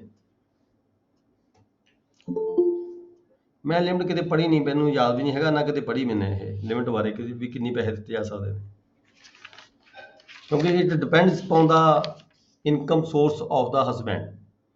ਜੇ ਹਸਬੈਂਡ ਦੀ ਇਨਕਮ ਸੋਰਸ ਜ਼ਿਆਦਾ ਹੈ ਤਾਂ ਜ਼ਿਆਦਾ ਪੈਸੇ ਦਿੱਤੇ ਜਾ ਸਕਦੇ ਨੇ, ਜੇ ਇਨਕਮ ਸੋਰਸ ਘੱਟ ਹੈ ਤਾਂ ਘੱਟ ਪੈਸੇ ਦਿੱਤੇ ਜਾ ਸਕਦੇ ਨੇ, ਠੀਕ ਹੈ ਜੀ। ਇਹ ਉਹਦੇ 'ਤੇ ਵੇਰੀ ਕਰਦਾ ਹੈ। ਜੇ ਕਿਸੇ ਵੇਲੇ ਇਨਕਮ ਘੱਟ ਜਾਂਦੀ ਹੈ ਤਾਂ ਜਿਹੜਾ ਹੈਗਾ ਇਹ ਅਲਾਊਂਸ ਹੈ ਘਟਾਇਆ ਜਾ ਸਕਦਾ ਹੈ, ਜੇ ਕਿਸੇ ਵੇਲੇ ਇਨਕਮ ਵੱਧ ਜਾਂਦੀ ਹੈ ਤਾਂ ਅਲਾਊਂਸ ਵਧਾਇਆ ਜਾ ਸਕਦਾ ਹੈ। ਉਹ ਸਰਕਾਰੇ ਸਾਰੇ 5000 ਤੱਕ ਨਹੀਂ ਹੁੰਦਾ, 5000 ਤੋਂ ਵੱਧ ਨਹੀਂ ਹੁੰਦਾ। ਨਹੀਂ 5000 ਤੋਂ ਥੱਲੇ ਕਿੰਨਾ ਵੀ ਹੋਵੇ। ਕਿੱਥੇ ਲਿਖਿਆ ਹੈ? ਕਿਤੇ ਨਹੀਂ ਹੈਗਾ ਇਦਾਂ ਦਾ ਮੈਂ ਬੰਦੇ ਦੀ ਇਕਨੋਮੀ ਤੇ ਅਸਰ ਬੰਦੇ ਦਾ ਇਕਨੋਮੀ ਤੇ ਡਿਪੈਂਡ ਇਹ ਦੇਖੋ 125 ਦੇ ਵਿੱਚ ਕਵਰ ਹੋ ਗਿਆ ਜੀ ਸਾਰਾ 125 ਜੀ ਲਿਖਿਆ clear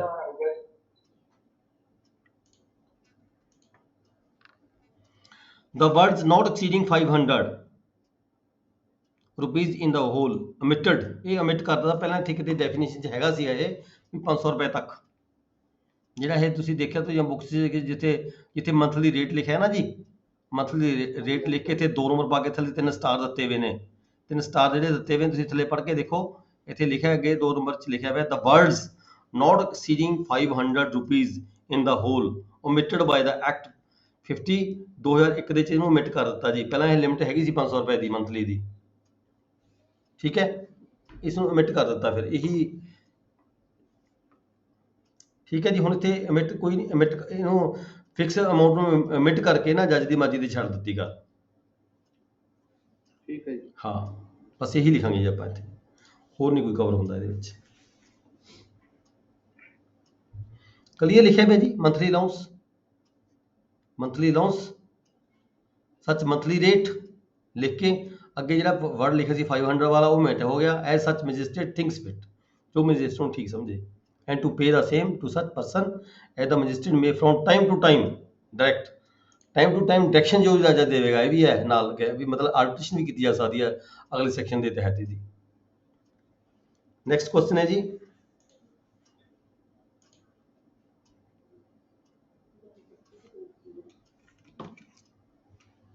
whether illegitimate child of such husband who is unable to maintain himself can claim maintenance illegitimate child ਦੀ ਗੱਲ ਕੀਤੀ ਗਈ ਹੈ illegitimate child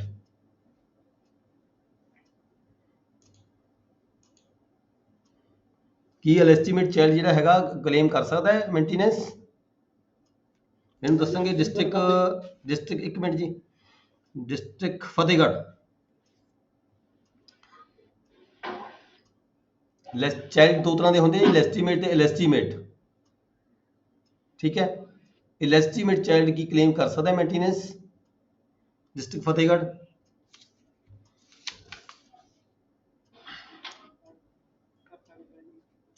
ਕਿਹੜੇ ਸੈਕਸ਼ਨ ਤਹਿਤ ਕਰ ਸਕਦਾ ਹੈ ਦੱਸੋ ਐਸਟੀਮੇਟ ਦਾ ਕੀ ਮੀਨਿੰਗ ਕੀ ਹੈ ਜੀ ਹੈ ਐਸਟੀਮੇਟ ਮੀਨਿੰਗ ਕੀ ਹੈ ਜੀ ਮਤਲਬ ਕੀ ਹੈ ਹਾਂ ਦੱਸੋ ਜੀ ਨਜਾਇਜ਼ ਬੱਚਾ ਮਤਲਬ ਕਿ ਉਹਦਾ ਆਪਣਾ ਬੱਚਾ ਨਾ ਹੋਵੇ ਉਹਦੇ ਪਹਿਲਾਂ ਕਿਸੇ ਵਾਈਫ ਦੇ ਨਾਲ ਆਇਆ ਹੋਵੇ ਉਹਨੂੰ ਆਪਾਂ ਐਸਟੀਮੇਟ ਚਾਈਲਡ ਕਹਿ ਦਿੰਦੇ ਆ ਠੀਕ ਹੈ ਪਿਛਲਾ ਜਿਹਨੂੰ ਕਹਿ ਦਿੰਦੇ ਆ ਹਾਂ ਔਰ ਐਸਟੀਮੇਟ ਚਾਈਲਡ ਹੁੰਦਾ ਕੀ ਉਹ ਕਲੇਮ ਕਰ ਸਕਦਾ ਆਪਦੇ ਫਾਦਰ ਤੋਂ ਡਿਸਟ੍ਰਿਕਟ ਸੰਗਰੂਰ ਹੈ ਜੀ ਨਹੀਂ ਕਰ ਸਕਦਾ ਡਿਸਟ੍ਰਿਕਟ ਸੰਗਰੂਰ ਦੱਸੋ ਜੀ district Sangrur district Mohali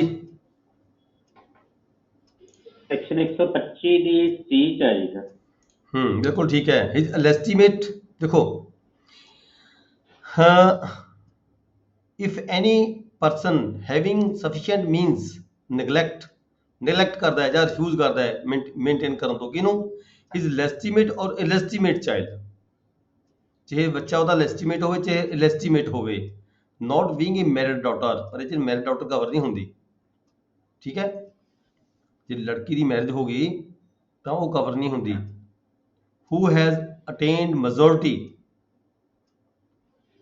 where such child is by reason of any physical or mental abnormality ਇਹਦੇ ਵਿੱਚ ਤੁਸੀਂ B part ਦੇਖੋ his legitimate or illegitimate minor child whether married or not unable to maintain itself ਇਹ ਤੁਸੀਂ B ਵੀ ਲਿਖੋਗੇ ਤੇ C ਵੀ ਲਿਖੋਗੇ ਇਹਦੇ ਵਿੱਚ ਦੋਨੇ ਲਿਖੋਗੇ ਜੀ B ਵੀ ਤੇ C ਵੀ ਜਿਹੜਾ B ਹੈ ਇਹ ਹੈਗਾ ਮਾਈਨਰ ਬੱਚਿਆਂ ਦੇ ਲਈ ਜਿਹੜਾ C ਹੈਗਾ ਇਹ ਹੈਗਾ ਮੇਜਰ ਬੱਚਿਆਂ ਲਈ ਜਿਹੜੇ ਮੇਜਰ ਨੇ ਠੀਕ ਹੈ ਦੋਹੇ ਕਲੇਮ ਕਰ ਸਕਦੇ ਨੇ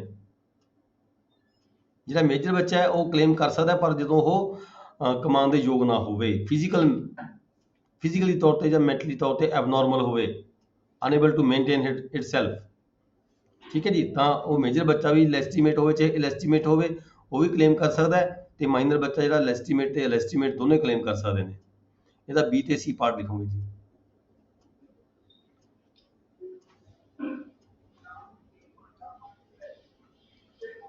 ਨੋਟ ਕਰ ਲਓ ਜੀ B ਤੇ C।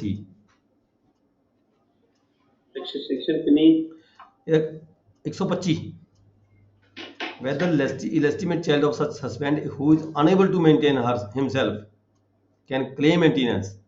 ਪਰ ਇੱਥੇ unable ਦੀ ਗੱਲ ਕੀਤੀ ਹੈ ਇਕੱਲੇ ਦੀ, ਹੈ unable to maintain। ਦੇਖੋ ਮਾਈਨਰ ਵੀ unable ਹੁੰਦਾ ਹੈ, ਮੇਜਰ ਜੇ ਹੋਵੇ ਮੈਂਟਲੀ ਤੌਰ ਤੇ ਡਿਜ਼ਾਸਟ ਹੋਵੇ ਉਹ ਵੀ unable ਹੁੰਦਾ ਹੈ, ਫਿਜ਼ੀਕਲੀ ਫਿੱਟ ਨਾ ਹੋਵੇ ਉਹ ਵੀ unable ਹੁੰਦਾ। B ਤੇ C ਦੋਨੋਂ ਹੀ ਕਵਰ ਹੋਣਗੇ। ਠੀਕ ਹੈ ਜੀ।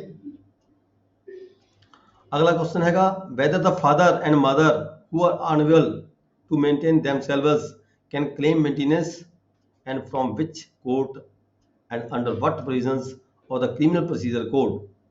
2 ਨੰਬਰ ਦਾ ਕੁਐਸਚਨ ਹੈ ਜੀ ਕਿ ਫਾਦਰ ਤੇ ਮਦਰ ਜਿਹੜੇ ਕਮਾਉਣ ਦੇ ਯੋਗ ਨਾ ਹੋਣ, unable to maintain themselves can claim maintenance।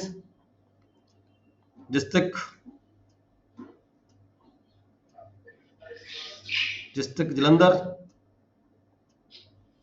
ਹਾਂਜੀ ਕਰ ਸਕਦੇ ਆ ਜੀ। ਇਹ ਹੈਗਾ 125 ਦਾ ਡੀ ਜੀ। 125 ਦਾ D ji. Father mother unable to maintain himself और हरसेल्फ। ठीक है, बिल्कुल ठीक है। 125 का डी।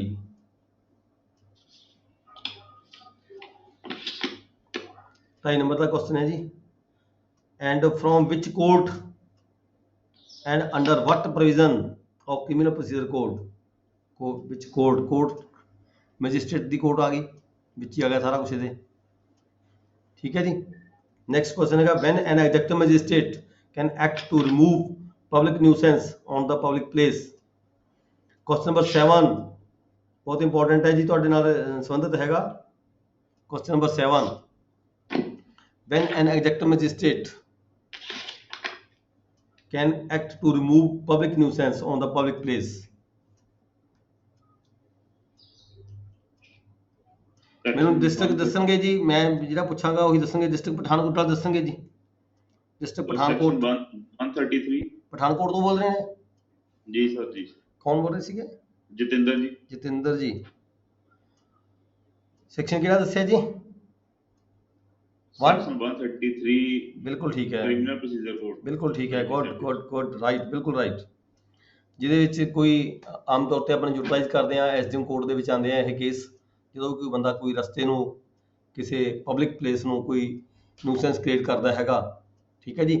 ਚਲਦੇ ਰਸਤੇ 'ਚ ਕੋਈ ਰੁਕਾਵਟ ਪਾਉਂਦਾ ਹੈ ਜਾਂ ਕਿਸੇ ਹੋਰ ਪਬਲਿਕ ਪਲੇਸ ਦੇ ਉੱਪਰ ਕੋਈ ਨਿਊਸੈਂਸ ਕ੍ਰੀਏਟ ਕਰਦਾ ਹੈ ਤਾਂ ਸੈਕਸ਼ਨ 133 ਦੇ ਵਿੱਚ CRPC ਕਾਰਵਾਈ ਕੀਤੀ ਜਾ ਸਕਦੀ ਹੈ। ਜਿਹਦੇ ਵਿੱਚ ਕੀ ਹੁੰਦਾ ਐਸਡੀਐਮ ਵੱਲੋਂ ਆਪਣੇ ਰੈਵਨਿਊ ਆਫਿਸਰਸ ਨੂੰ ਹੀ ਆਮ ਤੌਰ ਤੇ ਭੇਜਿਆ ਜਾਂਦਾ ਮੌਕੇ ਤੇ ਰਿਪੋਰਟ ਲੈਣ ਦੀ ਖਾਤਰ, ਜਾਂ ਫਿਰ ਜਿਹੜਾ ਉਹ ਹੈਗਾ ਨਿਊਸੈਂਸ ਹੈ ਉਸ ਨੂੰ ਰਿਮੂਵ ਕਰਨ ਦੀ ਖਾਤਰ। 133 ਦੇ ਵਿੱਚ ਕਾਰਵਾਈ ਕੀਤੀ ਜਾਂਦੀ ਹੈ। ਨੋਟ ਕਰ ਲਓ ਜੀ।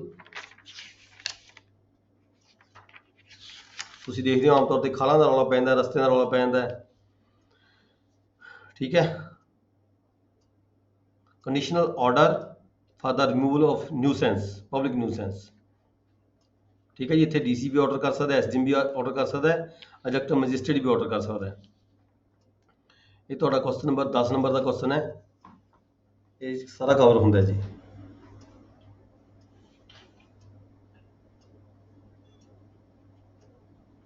Next question is whether power of attachment of executive magistrate are absolute। Whether power of attachment of executive magistrate are absolute under section 145 CRPC or it is subject civil court order।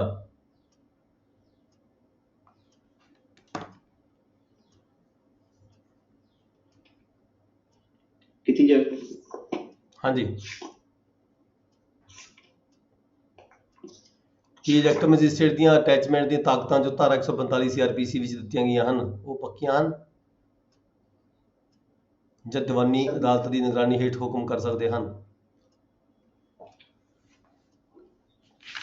ਮੌਕੇ ਜਾ ਕੇ attachment ਕੀਤੀ ਜਾ ਸਕਦੀ ਹੈ। ਹਾਂਜੀ, ਮੌਕੇ ਤੇ ਜਾ ਕੇ ਐਗਜ਼ੈਕਟਿਵ ਅਫਸਰ ਜਿਹੜਾ ਹੈਗਾ ਨਾ ਉਹ ਮੌਕੇ ਤੇ ਜਾ ਕੇ ਅਟੈਚਮੈਂਟ ਕਰ ਸਕਦੇ ਬਾਉਂਡ ਕਰ ਸਕਦੇ ਆ। Power to attach subject to dispute 2 point receiver, ਜਿਵੇਂ 146 ਆਪਾਂ 146 ਚ ਪਾਵਰਾਂ ਦਿੱਤੀਆਂ ਜਾਂਦੀਆਂ ਨੇ ਜੀ CRPC 146 ਠੀਕ ਹੈ 145 ਲੱਗਣ ਤੋਂ ਬਾਅਦ ਕਬਜ਼ਾ ਲਿਆ ਜਾਂਦਾ ਤਹਿਸੀਲਦਾਰ ਵੱਲੋਂ ਅਟੈਚਮੈਂਟ ਕਰ ਦਿੱਤੀ ਜਾਂਦੀ ਹੈ ਅਪਾਇੰਟ ਰਿਸੀਵਰ ਕੀਤਾ ਜਾਂਦਾ ਹੈ ਠੀਕ ਹੈ ਜੀ Yes, sir. ਬਹੁਤ ਇੰਪੋਰਟੈਂਟ ਕੁਐਸਚਨ ਹੈ ਜੀ ਪੱਕਾ ਆਉਣ ਦੀ ਸੰਭਾਵਨਾ ਹੁੰਦੀ ਹੈ ਪੇਪਰ ਦੇ ਵਿੱਚ CRPC 146 ਅਸੀਂ ਰੂਟੀਨ 'ਚ ਅਸੀਂ ਕਾਰਵਾਈਆਂ ਕਰਦੇ ਹਾਂ 146 ਦੇ ਤਹਿਤ ਜਦੋਂ ਦੋ ਪਾਰਟੀਆਂ ਦਾ ਆਪਸੀ ਡਿਸਪਿਊਟ ਪੈ ਜਾਂਦਾ ਹੈ ਪਾਰਟੀਆਂ ਜਦੋਂ ਕਲੰਦਰਾ ਬਣਾ ਕੇ ਭੇਜਿਆ ਜਾਂਦਾ ਹੈ ਪੁਲਿਸ ਵੱਲੋਂ ਠੀਕ ਹੈ ਜੀ 145 ਲਗਾ ਦਿੱਤੀ ਜਾਂਦੀ ਹੈ SDM ਵੱਲੋਂ 145 ਦੇ ਨਾਲ ਫਿਰ ਕੀ ਹੁੰਦਾ ਫਾਰ ਦਾ ਟਾਈਮਿੰਗ 146 ਲਗਾ ਦਿੱਤੀ ਜਾਂਦੀ ਹੈ ਤਾਂ ਕਿ ਜਿਹੜੀ ਪੋਜੈਸ਼ਨ ਹੈਗੀ ਹੈ ਉਹ ਪੋਜੈਸ਼ਨ ਕਿਸੇ ਪਾਰਟੀ ਦਾ ਕੋਈ ਡਿਸਪਿਊਟ ਨਾ ਕ੍ਰੀਏਟ ਹੋਵੇ ਫਾਰ ਦਾ ਟਾਈਮਿੰਗ ਜਿਹੜੀ ਪ੍ਰਾਪਰਟੀ ਹੈਗੀ ਆ ਉਹ ਅਟੈਚ ਹੋ ਜਾਵੇ ਜਾਂ ਫਿਰ ਉਹਦਾ ਕਬਜ਼ਾ ਜਿਹੜਾ ਰਿਸੀਵਰ ਨੂੰ ਦੇ ਦਿੱਤਾ ਜਾਂਦਾ ਹੈ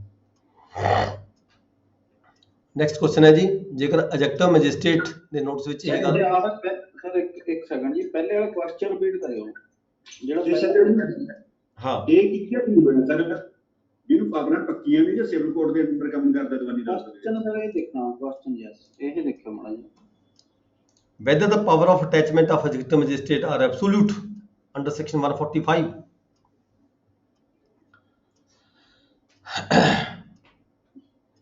executive power ने जी absolute ने there is no interference of civil court or it is subject to the civil court section 145 पढ़ लो जी ये जी कितने civil court बारे क्या है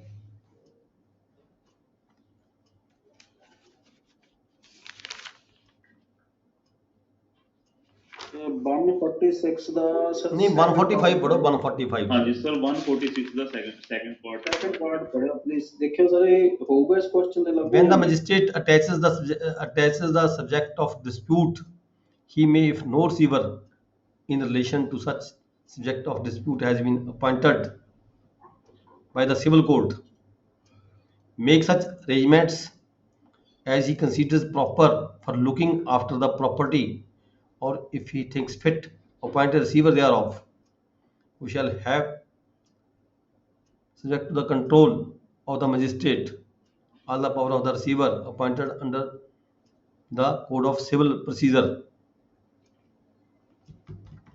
when a magistrate attaches the ਇਹਨੇ 145 ਦਾ ਹਵਾਲਾ ਦਿੱਤਾ ਇਹਦੇ ਵਿੱਚ ਜਿਹੜਾ ਆਪਣਾ ਕੁਐਸਚਨ ਹੈ ਕਿ ਐਗਜ਼ੈਕਟਿਵ ਮੈਜਿਸਟ੍ਰੇਟ ਦੀਆਂ ਪਾਵਰ ਅਟੈਚਮੈਂਟ ਦੀਆਂ ਤਾਕਤਾਂ ਜੋ ਧਾਰਾ 145 CRPC ਵਿੱਚ ਦਿੱਤੀਆਂ ਗਈਆਂ ਹਨ ਉਹ ਪੱਕੀਆਂ ਹਨ ਜਾਂ ਦੀਵਾਨੀ ਅਦਾਲਤ ਦੀ ਨਿਗਰਾਨੀ ਹੇਠ ਹੁਕਮ ਕਰਦੇ ਹਨ ਅਟੈਚਮੈਂਟ ਦਾ ਸਰ ਇੰਟਰਸੈਕਸ਼ਨ 146 ਚ ਕਰਦੇ ਆ ਤਾਂ ਇਟ ਮੀਨ ਜੀ ਜੋ 145 ਚ ਕੀਤੀ ਉਹਦੀ ਪਾਵਰਾਂ ਪੱਕੀਆਂ ਨੇ ਜੀ when the magistrate attaches the subject ਇੱਕ ਮਿੰਟ when the ਇਹ magistrate ਠੀਕ ਹੈ ਸਰ ਇੱਕ second sir when the magistrate attaches the subject of dispute he may if no receiver in relation to such subject of dispute has been appointed by any civil court ਜੇ civil court ਨੇ ਕੋਈ receiver ਨਿਯੁਕਤ ਨਹੀਂ ਕੀਤਾ ਹੋਇਆ ਤਾਂ make such arrangements as he considers proper for looking after the property or if he thinks fit appoint a receiver thereof who shall have subject to the control of the magistrate all the powers of a receiver appointed under the code of civil procedure ਇਹ ਦੇਖੋ ਦੋ ਗੱਲਾਂ ਅਲੱਗ-ਅਲੱਗ ਆ ਜਾਂਦੀਆਂ ਨੇ ਜਿਹਦਾ receiver ਨਿਯੁਕਤ ਕੀਤਾ ਹੋਇਆ ਸਿਵਲ ਕੋਰਟ ਨੇ ਤਾਂ ਕੰਟਰੋਲ ਸਿਵਲ ਕੋਰਟ ਦਾ ਰਹੇਗਾ ਠੀਕ ਹੈ ਜੀ ਜੇ ਰਿਸੀਵਰ ਨਿਯੁਕਤ ਕੀਤਾ ਹੋਵੇ SDM ਨੇ ਐਗਜ਼ੈਕਟਿਵ ਮੈਜਿਸਟ੍ਰੇਟ ਨੇ ਤਾਂ ਜਿਹੜਾ ਕੰਟਰੋਲ ਹੋਏਗਾ ਐਗਜ਼ੈਕਟਿਵ ਮੈਜਿਸਟ੍ਰੇਟ ਦਾ ਹੋਏਗਾ ਠੀਕ ਹੈ ਸਰ ਆਪਾਂ ਦੋਨੋਂ ਕਿਸੇ ਚ ਰਿਸੀਵਰ ਨਿਯੁਕਤ ਹੁੰਦੇ ਆ ਸਾਨੂੰ ਸਿਵਲ ਕੋਡ ਵੀ ਰਿਸੀਵਰ ਨਿਯੁਕਤ ਕਰ ਦਿੰਦੀ ਹੈ ਪ੍ਰਾਪਰਟੀ ਅਟੈਚ ਕਰਨ ਲਈ ਕਹਿ ਦਿੰਦੀ ਹੈ ਪਰ ਇੱਥੇ ਜਿਹੜੀ ਗੱਲ ਕਹੀ ਹੈ ਆਪਣਾ ਜਿਹੜਾ ਕੁਐਸਚਨ ਹੈ 145 ਦੇ ਵਿੱਚ 145 ਦੀ ਗੱਲ ਕੀਤੀ ਹੈ ਕੁਐਸਚਨ ਦੇ ਵਿੱਚ ਕੀ ਐਗਜ਼ੈਕਟਿਵ ਮੈਜਿਸਟ੍ਰੇਟ ਦੀਆਂ ਅਟੈਚਮੈਂਟ ਦੀਆਂ ਤਾਕਤਾਂ ਜੇ ਧਾਰਾ 145 CRPC ਵਿੱਚ ਦਿੱਤੀਆਂ ਗਈਆਂ ਹਨ ਉਹ ਪੱਕੀਆਂ ਹਨ ਜਾਂ ਦੀਵਾਨੀ ਅਦਾਲਤ ਦੇ ਕੰਟਰੋਲ ਹੇਠ ਹਨ ਦੇਖੋ ਜਿੱਥੇ 145 ਦੀ ਗੱਲ ਕੀਤੀ ਗਈ ਹੈ ਉੱਥੇ 145 ਦੀਆਂ ਤਾਂ ਪਾਵਰਸ ਹੈਗੀਆਂ ਨੇ SDM ਨੂੰ ਠੀਕ ਹੈ 145 ਦੇ ਤਹਿਤ ਜੇ ਕੋਈ SDM ਕੋਈ ਕਿਸੇ ਨੂੰ ਰਿਸੀਵਰ ਨਿਯੁਕਤ ਕਰਦਾ ਜਾਂ ਪ੍ਰਾਪਰਟੀ ਅਟੈਚ ਕਰਦਾ ਹੈ then he is not under the control of the civil court ਠੀਕ ਹੈ ਜੀ ਜੇ ਸਿਵਲ ਕੋਰਟ ਨਿਯੁਕਤ ਕਰਦੀ ਹੈ ਇੱਥੇ ਤਾਂ ਇਹਨੇ 145 ਦੀ ਗੱਲ ਕੀਤੀ ਹੈ 145 ਦੇ ਤਹਿਤ ਜੇ ਕੋਈ ਕਹਿੰਦਾ ਜੇ ਕੋਈ ਰਿਸੀਵਰ ਹੈ ਜਾਂ 145 ਦੇ ਤਹਿਤ ਕੋਈ ਪ੍ਰਾਪਰਟੀ ਅਟੈਚ ਕਰਦਾ ਹੈ ਠੀਕ ਹੈ ਤਾਂ 145 ਦੀਆਂ ਪਾਵਰ ਹੈਗੀਆਂ ਐਗਜ਼ੈਕਟਿਵ ਮੈਜਿਸਟ੍ਰੇਟ ਨੂੰ ਬੀਇੰਗ SDM 145 ਚ ਤਾਂ ਸਿਵਲ ਕੋਰਟ ਦਾ ਨਹੀਂ ਹੁੰਦਾ ਕੋਈ ਨਹੀਂ ਸਰ, ਜਿੰਨਾ ਰੈਫਰੈਂਸ ਉਹਨੇ 146 ਚ ਵੀ 145 ਦਾ ਹੀ ਪਾਇਆ ਕਿ ਜੇ ਸਰ 145 ਤਹਿਤ ਕਾਰਵਾਈ ਕਰਦਾ ਈਐਮ ਜਾਂ ਪਰ ਕੋਈ ਵੀ 146 ਸੈਕਸ਼ਨ ਹੀ ਆਊਗਾ ਮੇਰੇ ਖਿਆਲ ਚ। ਹਾਂਜੀ 146 ਆਊਗਾ। ਠੀਕ ਹੈ, ਕਲੀਅਰ ਹੈ। 146 ਅਸੀਂ ਲਿਖ ਦਾਂਗੇ। ਜੇ ਸਿਵਲ ਕੋਰਟ ਨੇ ਸਾਨੂੰ ਜੇ ਸਿਵਲ ਕੋਰਟ ਨੇ ਕਿਹਾ ਹੋਇਆ ਅਟੈਚ ਕਰਨ ਦੀ, ਸਿਵਲ ਕੋਰਟ ਦਾ ਕੰਟਰੋਲ ਰਹੇਗਾ। ਜੇ ਸੀਆਰਪੀਸੀ ਜੇ ਆਪਾਂ ਨੂੰ ਆਪਣੀ ਐਗਜ਼ੈਕਟ ਮੈਜਿਸਟ੍ਰੇਟ ਨੇ ਕਿਹਾ ਅਟੈਚ ਕਰਨ ਦੇ ਲਈ ਤਾਂ ਕੰਟਰੋਲ ਉਹਦਾ ਰਹੇਗਾ, ਆਪਣਾ ਐਗਜ਼ੈਕਟ ਮੈਜਿਸਟ੍ਰੇਟ ਦਾ ਰਹੇਗਾ। 146 ਕਵਰ ਹੋ ਗਿਆ ਸਾਰਾ ਕੁਝ। ਠੀਕ ਹੈ ਠੀਕ ਹੈ ਜੀ, ਸਾਰਾ ਕੁਝ ਕਵਰ ਹੋ ਜਾਂਦਾ ਇਹਦੇ ਵਿੱਚ, ਦੋਨੋਂ ਚੀਜ਼ਾਂ ਕਲੀਅਰ ਹੋ ਜਾਂਦੀਆਂ ਨੇ।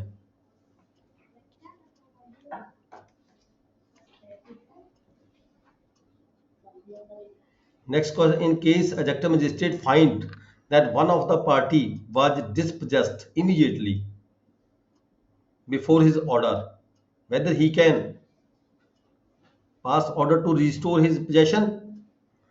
District ਦੱਸਣਗੇ ਜੀ ਮੈਨੂੰ, ਕਿਹੜਾ ਪੁੱਛਿਆ ਸੀ ਪਹਿਲਾਂ, ਪਠਾਨਕੋਟ ਦੱਸਣਗੇ ਜੀ ਜਤਿੰਦਰ, ਕਿ ਜੇ ਇਸ ਅਜਿਹੇ ਕੇਸ ਦੇ ਵਿੱਚ ਕਿਸੇ ਪਾਰਟੀ ਨੂੰ ਕੋਈ ਇੱਕ ਪਾਰਟੀ ਡਿਸਪੋਸੈਸ ਕਰ ਦਿੰਦੀ ਹੈ ਤਾਂ ਕੀ ਜਿਹੜਾ ਐਗਜ਼ੈਕਟ ਮੈਜਿਸਟ੍ਰੇਟ ਹੈਗਾ ਉਸ ਨੂੰ ਦੁਬਾਰਾ ਆਰਡਰ ਕਰ ਸਕਦਾ ਵੀ ਇਹਨੂੰ ਕਬਜ਼ਾ ਦਿੱਤਾ ਜਾਵੇ? ਪਠਾਨਕੋਟ ਜਤਿੰਦਰ। ਦੈਨ ਡਿਸਟ੍ਰਿਕਟ ਬਠਿੰਡਾ ਜੀ, ਡਿਸਟ੍ਰਿਕਟ ਬਠਿੰਡੇ ਤੋਂ ਕਾਨੂੰ ਸਾਹਿਬ ਹਾਂਜੀ ਸਰ। ਦੱਸੋ ਕਿ ਮੈਜਿਸਟ੍ਰੇਟ ਜੇ ਕੋਈ ਇੱਕ ਪਾਰਟੀ ਨੂੰ ਡਿਸਪੋਸੈਸ ਕਰ ਦਿੰਦੀ ਹੈ ਕਿਸੇ ਵੀ ਜ਼ਮੀਨ ਦੇ ਉੱਪਰੋਂ ਜਾਂ ਕਿਸੇ ਵੀ ਲੈਂਡ ਦੇ ਉੱਪਰੋਂ, ਕੋਈ ਪਾਰਟੀ ਇੱਕ ਪਾਰਟੀ ਨੂੰ ਡਿਸਪੋਸੈਸ ਕਰ ਦਿੰਦੀ ਹੈ, ਕੀ ਐਗਜ਼ੈਕਟ ਮੈਜਿਸਟ੍ਰੇਟ ਕੋਲ ਪਾਵਰ ਹੈਗੀ ਹੈ ਵੀ ਉਸਨੂੰ ਕਬਜ਼ਾ ਦੁਬਾਰਾ ਦਵਾਵੇ? ਕੀ ਆਰਡਰ ਕਰ ਸਕਦਾ ਹੈ ਈਐਮ ਐਸਾ ਵੀ ਉਹਨੂੰ ਮੁੜ ਕੇ ਦੁਬਾਰਾ ਕਬਜ਼ੇ 'ਚ ਲਿਆਂਦਾ ਜਾਵੇ? ਡਿਸਟ੍ਰਿਕਟ ਪਟਿਆਲਾ ਰਾਜਕੁਮਾਰ। ਦੇਖ ਰਹੇ ਸਰ, ਲੱਭ ਰਹੇ। ਓਕੇ ਕੋਈ ਗੱਲ ਨਹੀਂ। For the time being district Kapurthala.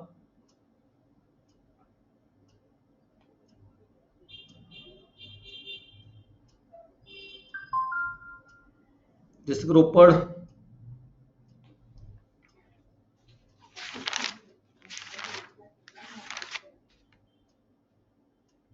145 the provision ਦੇਖਿਓ ਸਰ। ਹੈ ਜੀ 145 ਸੈਕਸ਼ਨ ਦੀ ਪ੍ਰੋਵੀਜ਼ਨ ਦੇਖਿਓ, ਪ੍ਰੋਵੀਜ਼ਨ ਪ੍ਰੋਵਾਈਡਡ ਦੈਟ। ਦੇਖੋ ਇਹ ਹੈਗਾ, ਦੇਖੋ ਪਤਾ ਕੀ ਹੈ, ਆਪਾਂ ਜਵਾਨੀ ਗੱਲ ਕਰ ਲਈਏ, ਹਾਂਜੀ ਪ੍ਰੋਵੀਜ਼ਨ ਆਪਾਂ ਬਾਅਦ ਦੇਖ ਲੈਣੇ ਆ। ਜਦੋਂ ਕੋਈ ਇਦਾਂ ਦੀ ਗੱਲ ਹੁੰਦੀ ਹੈ, ਜਦੋਂ ਕਲੰਦਰਾ ਬਣਾ ਕੇ ਪੁਲਿਸ ਭੇਜਦੀ ਹੈ ਐਸਡੀਐਮ ਕੋਲੇ, ਠੀਕ ਹੈ, ਪੁਲਿਸ ਕਲੰਦਰਾ ਕਿਉਂ ਬਣਾਉਂਦੀ ਹੈ? ਪੁਲਿਸ ਇਸ ਕਰਕੇ ਕਲੰਦਰਾ ਬਣਾਉਂਦੀ ਵੀ ਇਹ ਪ੍ਰਾਪਰਟੀ ਨੂੰ ਲੈ ਕੇ, ਪਰਟੀਕੂਲਰ ਲੈਂਡ ਨੂੰ ਲੈ ਕੇ ਡਿਸਪਿਊਟ ਆ ਦੋ ਪਾਰਟੀਆਂ ਦੇ ਵਿੱਚ, ਪਰ ਅਸੀਂ ਡਿਸਾਈਡ ਨਹੀਂ ਕਰ ਸਕਦੇ ਵੀ ਕੌਣ ਪਾਰਟੀ ਕਬਜ਼ੇ ਵਿੱਚ ਸੀ। ਉਹ ਕਹਿੰਦਾ ਮੈਂ ਕਬਜ਼ੇ ਸੀ, ਉਹ ਕਹਿੰਦਾ ਮੈਂ ਕਬਜ਼ੇ ਵਿੱਚ ਸੀ, ਉਹ ਕਹਿੰਦਾ ਮੇਰਾ ਕਬਜ਼ਾ, ਉਹ ਕਹਿੰਦਾ ਮੇਰਾ ਕਬਜ਼ਾ ਹੈ। ਪੁਲਿਸ ਕਹਿੰਦੀ ਵੀ ਸਾਨੂੰ ਨਹੀਂ ਪਤਾ ਲੱਗਦਾ, ਸਾਡੇ ਕੋਲੇ ਕੋਈ ਅਥਾਰਟੀ ਵੀ ਨਹੀਂ ਹੈ ਵੀ ਕੌਣ ਕਬਜ਼ਾ, ਅਸਲੀ ਕਬਜ਼ਾ ਹੈ ਕਿਹਦਾ। ਉਹ ਕਹਿੰਦਾ ਮੇਰਾ ਕਬਜ਼ਾ, ਉਹ ਕਹਿੰਦਾ ਮੇਰਾ ਕਬਜ਼ਾ, ਨਾ ਇਨਕੁਆਇਰੀ ਤੋਂ ਪਤਾ ਚੱਲਦਾ ਹੈ। ਉਹੋ ਜਿਹੇ ਕੇਸ ਦੇ ਵਿੱਚ ਪੁਲਿਸ ਵੱਲੋਂ ਕਲੰਦਰਾ ਬਣਾ ਕੇ ਭੇਜਿਆ ਜਾਂਦਾ ਹੈ। ਜਦੋਂ ਇੱਦਾਂ ਦੇ ਕੇਸ ਦੇ ਵਿੱਚ ਜਦੋਂ ਇਨਕੁਆਇਰੀ ਹੁੰਦੀ ਹੈ, ਪਾਰਟੀਆਂ ਨੂੰ ਸੁਣਾਇਆ ਜਾਂਦਾ ਹੈ ਐਸਡੀਐਮ ਵੱਲੋਂ, ਠੀਕ ਹੈ, ਜਦੋਂ ਐਸਡੀਐਮ ਨੂੰ ਇਸ ਗੱਲ ਦਾ ਸੈਟੀਸਫੈਕਸ਼ਨ ਹੋ ਜਾਂਦੀ ਹੈ, ਡਿਟਰਮਿਨ ਹੋ ਜਾਂਦਾ ਵੀ ਹਾਂ ਇਹ ਪਾਰਟੀ ਕਬਜ਼ੇ ਵਿੱਚ ਸੀ, ਇਹ ਪਾਰਟੀ ਕਬਜ਼ੇ ਵਿੱਚ ਸੀ, ਬੀ ਪਾਰਟੀ ਨੇ ਇਸ ਨੂੰ ਕਬਜ਼ਾ ਲੈ ਕੇ ਇਸ ਨੂੰ ਮਤਲਬ ਕਿ ਡਿਸਪੋਸੈਸ ਕੀਤਾ ਹੈ, ਤਾਂ ਐਸਡੀਐਮ ਕੋਲੇ ਪਾਵਰ ਹੈਗੀ ਹੈ ਵੀ ਉਸ ਪਾਰਟੀ ਨੂੰ ਦੁਬਾਰਾ ਰੀਸਟੋਰ ਕਰ ਦਿੱਤਾ ਜਾਵੇ, ਉਹਨੂੰ ਕਬਜ਼ਾ ਦੁਬਾਰਾ ਦਬਾ ਦਿੱਤਾ ਜਾਵੇ। ਉਹ ਆਰਡਰ ਕਰ ਸਕਦੇ ਹਨ, ਠੀਕ ਹੈ ਜੀ। ਆਰਡਰ ਕਰਕੇ ਉਸ ਤੋਂ ਬਾਅਦ ਨਾਲ ਦੀ ਨਾਲ ਜਿਹੜੀ 145 ਖਤਮ ਹੋ ਜਾਂਦੀ ਹੈ, ਤੋੜ ਦਿੱਤੀ ਜਾਂਦੀ ਹੈ। 145 6 ਚ ਕਵਰ ਹੋ ਜਾਂਦਾ ਜੀ। 145 6 ਹਾਂ ਪਾਰਟੀ ਪੋਸੀਬਲ ਐਂਡ ਰੌਂਗਫੁਲੀ ਡਿਸਪੋਜ਼ਡ, ਠੀਕ ਹੈ ਜੀ। 145 ਦਾ 6 ਪਾਰਟ ਰੀਸਟੋਰ ਦਾ ਪੋਜੈਸ਼ਨ, ਇਹ ਸਾਰਾ ਕਵਰ ਹੋ ਜਾਂਦਾ ਜੀ 145 ਦੇ 6 ਦੇ ਵਿੱਚ। ਰੀਸਟੋਰ ਦਾ ਪੋਜੈਸ਼ਨ 145 ਜਿਹੜਾ ਇਹ ਆਰਡਰ ਹੋਏਗਾ ਇਹ ਸਰਵ ਕੀਤਾ ਜਾਵੇਗਾ, ਫਿਰ ਇਹ ਪਬਲਿਸ਼ ਵੀ ਕੀਤਾ ਜਾਂਦਾ ਹੈ। 145 ਦਾ A part, 145 the 6 the A ਤੇ B ਦੋਨੋਂ ਲਿਖਣੇ ਜੀ, ਠੀਕ ਹੈ ਜੀ। A ਤੇ B ਵੀ ਲਿਖਣ ਨਾਲ ਮਨਾਦੀ ਵੀ ਹੁੰਦੀ ਹੈ ਵੀ ਹਾਂ ਇਹ ਪਾਰਟੀ ਕਬਜ਼ੇ ਵਿੱਚ ਹੈਗੀ, ਤਾਂ ਕਿ ਆਮ ਜਨਤਾ ਨੂੰ ਪਤਾ ਲੱਗ ਜਾਵੇ ਕਿ ਕਿਹਦਾ ਕਬਜ਼ਾ ਹੈਗਾ, ਲੀਗਲੀ ਕਬਜ਼ਾ ਕਿਹਦਾ ਹੈ।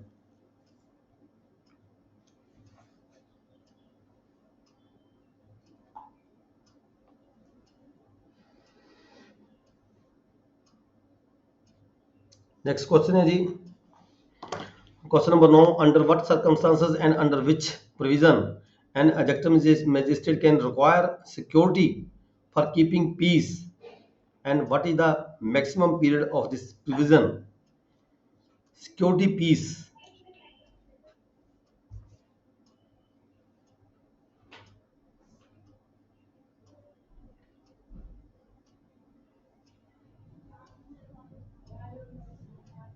ਉਹ ਕਿਹੜੇ ਹਾਲਾਤ ਹਨ ਜਿਸ ਕਿਸੇ ਕਾਨੂੰਨੀ ਧਾਰਾ ਦੇ ਅਧੀਨ ਇੱਕ ਐਗਜ਼ੈਕਟਿਵ ਮੈਜਿਸਟ੍ਰੇਟ ਸ਼ਾਂਤੀ ਬਹਾਲ ਦੇ ਲਈ ਜ਼ਮਾਨਤ ਮੰਗ ਸਕਦਾ ਹੈ?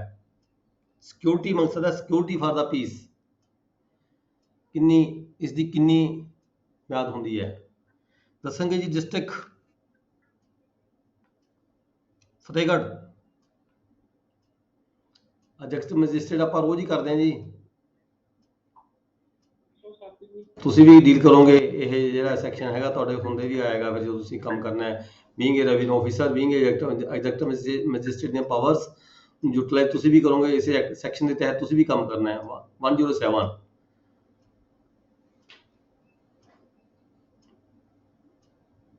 ਠੀਕ ਹੈ ਜੀ। 107 ਜੀ ਜ਼ਮਾਨਤ ਲੈਣੇ ਆਪਾਂ, ਪੁਲਿਸ ਵਾਲੇ ਲੈ ਕੇ ਆਉਂਦੇ ਆ ਤੁਹਾਡੇ ਕੋਲੇ। ਕਈ ਵਾਰੀ ਐਸਡੀਐਮ ਸਾਹਿਬ ਨਹੀਂ ਹੁੰਦੇ, ਦੈਨ ਤਹਿਸੀਲਦਾਰ ਫਿਰ ਨਾਇਬ ਤਹਿਸੀਲਦਾਰ ਵੀ ਇਹ ਜਿਹੜੀ ਜ਼ਮਾਨਤ ਹੈਗੀ ਹੈ ਉਹ ਲੈ ਲੈਂਦੇ। ਸਿਕਿਉਰਿਟੀ ਪੀਸ ਦੀ ਵੀ ਸ਼ਾਂਤੀ ਬਣਾ ਕੇ ਰੱਖੇਗਾ ਵਿਅਕਤੀ। 107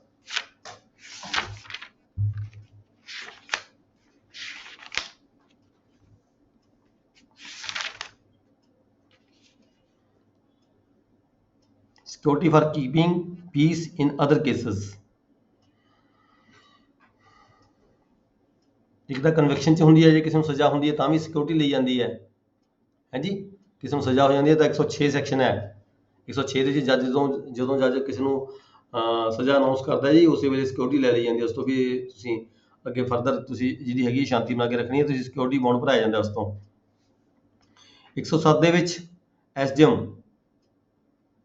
ਐਗਜ਼ੈਕਟਿਵ ਮੈਜਿਸਟ੍ਰੇਟ ਮੇ ਵੀ ਕੋਈ ਵੀ ਹੋ ਸਕਦਾ ਹੈ। ਠੀਕ ਹੈ। 1 ਈਅਰ 1 ਸਾਲ ਦਾ ਬੌਂਡ, 1 ਸਾਲ ਦਾ ਬੌਂਡ ਭਰਾਇਆ ਜਾਂਦਾ ਜੀ। क्वेश्चन नंबर 9 है, under what circumstances and under what provisions an executive magistrate can require security for keeping peace and what is the maximum period of this provision. ਇਹ ਜਿਹੜਾ ਮੈਕਸਿਮਮ ਪੀਰੀਅਡ ਹੈਗਾ ਜੀ, not exceeding 1 year as the magistrate thinks fit. ਇਹਦਾ ਜਿਹੜਾ 107 ਦੇ ਵਿੱਚ ਹੀ ਸਾਰਾ cover ਹੋ ਜਾਂਦਾ ਜੀ, ਟਾਈਮ ਵੀ ਵਿੱਚ ਹੀ ਆ ਗਿਆ। ਠੀਕ ਹੈ।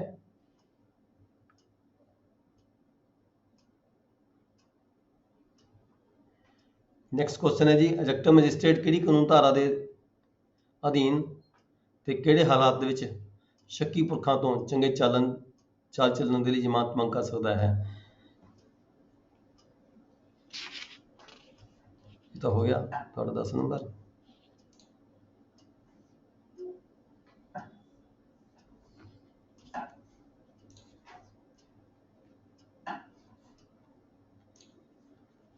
एक सौ 9 है जी। 109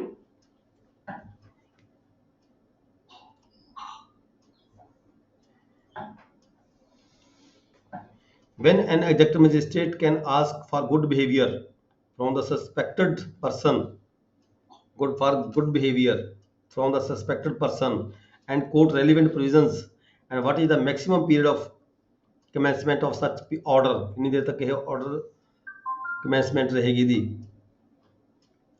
suspected person ਤੋਂ good behavior ਦਾ? ਦੱਸੋ ਜੀ ਕਿਹੜਾ ਸੈਕਸ਼ਨ ਕਹਿ ਰਹੇ ਸੀਗੇ? 109 109 sir. Security for good behavior from suspected person, not exceeding 1 year। ਠੀਕ ਹੈ ਜੀ। ਇਹਦਾ 1 ਸਾਲ ਦਾ ਸਮਾਂ ਹੁੰਦਾ ਜੀ, 1 ਸਾਲ ਤੱਕ ਦੀ ਲਈ ਜਾ ਸਕਦਾ ਸਿਕਿਉਰਿਟੀ ਕਿਸੇ ਤੋਂ। ਈਐਮ ਲੈਂਦੇ ਆ ਜੀ। when an executive magistrate receives information, precautions to conceal his presence, ਉਹਦੇ ਏਰੀਆ ਦੇ ਕੋਈ ਵਿਅਕਤੀ ਇਦਾਂ ਦਾ ਆ ਜਾਂਦਾ ਹੈਗਾ, ਠੀਕ ਹੈ, ਜਿਹੜਾ ਸ਼ੱਕੀ ਹੁੰਦਾ ਹੈ, ਸਸਪੈਕਟਡ ਸ਼ੱਕੀ, ਕੋਈ ਇਨਫੋਰਮੇਸ਼ਨ ਮਿਲਦੀ ਹੈ ਪੁਲਿਸ ਦੇ ਰਾਹੀਂ, ਆਮ ਤੌਰ ਤੇ ਇਹੀ ਹੁੰਦਾ ਪੁਲਿਸ ਹੀ ਪੜ ਕਰਕੇ ਲੈ ਕੇ ਆਉਂਦੀ ਹੈ ਉਸ ਵਿਅਕਤੀ ਨੂੰ ਵੀ ਅੱਗੇ ਤੁਸੀਂ ਵੀ ਸ਼ਾਂਤੀ ਬਣਾ ਕੇ ਰੱਖੋਗੇ, ਤੁਸੀਂ ਆਪਦੀ ਜਿਹੜੀ ਹੈਗੀ ਜ਼ਮਾਨਤ ਭਰ ਕੇ ਦਿਓ।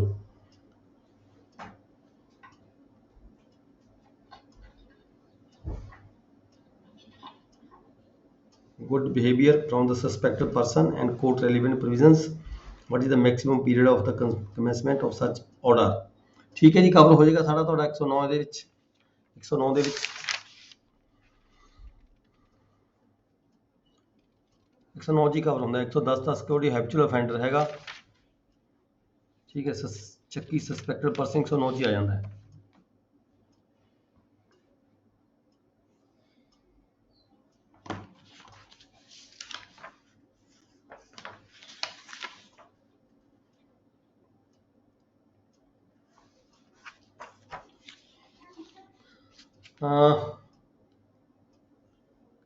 क्वेश्चन पेपर 2019 है एक,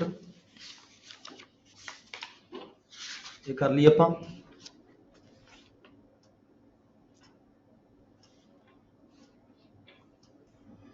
Explain the difference between the following: summon case ਤੇ warrant case। summon case ਤੇ warrant case ਆਪਾਂ ਪਹਿਲਾਂ ਇਹ ਪੇਪਰ ਕੀਤਾ ਤਾਂ ਨਹੀਂ ਹੈ।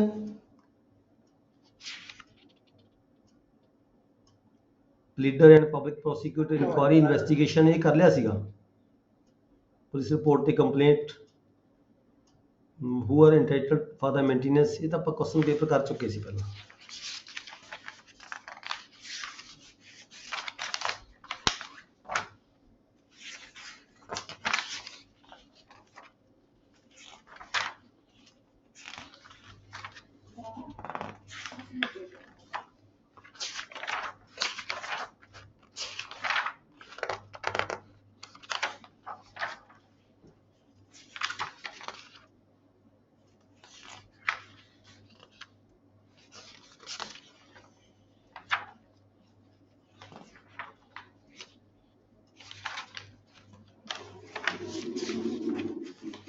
ਆਲਮੋਸਟ ਆਪਣੇ ਸਾਰੇ ਹੋ ਗਏ ਜੀ, ਇਹ ਤਿੰਨੇ ਚਾਰੇ ਜਿਹੜੇ ਪੇਪਰ ਸੀਗੇ ਲੇਟੈਸਟ, ਜ਼ਿਆਦਾ ਪਾਣੇ ਤਾਂ ਫਿਰ ਨਹੀਂ ਮੇਰੇ ਕੋਲ ਰਿਲੇਵੈਂਟ ਹਾਂਜੀ, ਇਹ ਸਾਰੇ ਲਗਭਗ ਹੋ ਗਏ ਆਪਣੇ ਜੀ। ਅੱਜ ਆਪਣਾ ਲਾਸਟ ਲੈਕਚਰ ਹੈ ਜੀ, ਤੇ ਮੇਰੇ ਖਿਆਲ ਹੈ ਸਾਰੇ ਬੰਦੇ ਕੌਨਫੀਡੈਂਟ ਹੋਣਗੇ ਆਪਣੀ ਸਟੱਡੀ ਦੇ ਉੱਪਰ। ਕਿਸੇ ਦੀ ਕੋਈ ਪ੍ਰੋਬਲਮ ਹੈ, ਕਿਸੇ ਵੇਲੇ ਵੀ ਮੈਨੂੰ ਕੋਈ ਕੁਐਸਚਨ ਕਰ ਸਕਦਾ ਹੈ। ਠੀਕ ਹੈ, ਤੁਸੀਂ ਤੁਹਾਡਾ ਮੰਡੇ ਤੋਂ ਸਟਾਰਟ ਨੇ ਐਗਜ਼ਾਮ? ਹਾਂਜੀ, हेलो, आवाज बंद हो गई जी क्या?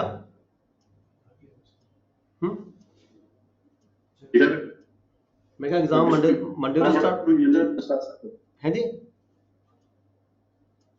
हेलो, मंडे तो स्टार्ट है। ओके ओके, कोई गल नहीं।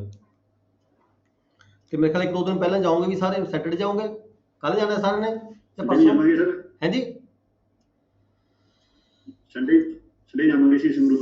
संडे जाओगे? अच्छा, ठीक है ठीक है ठीक है। आज की दिन है? फ्राइडे, थर्सडे, फ्राइडे आज।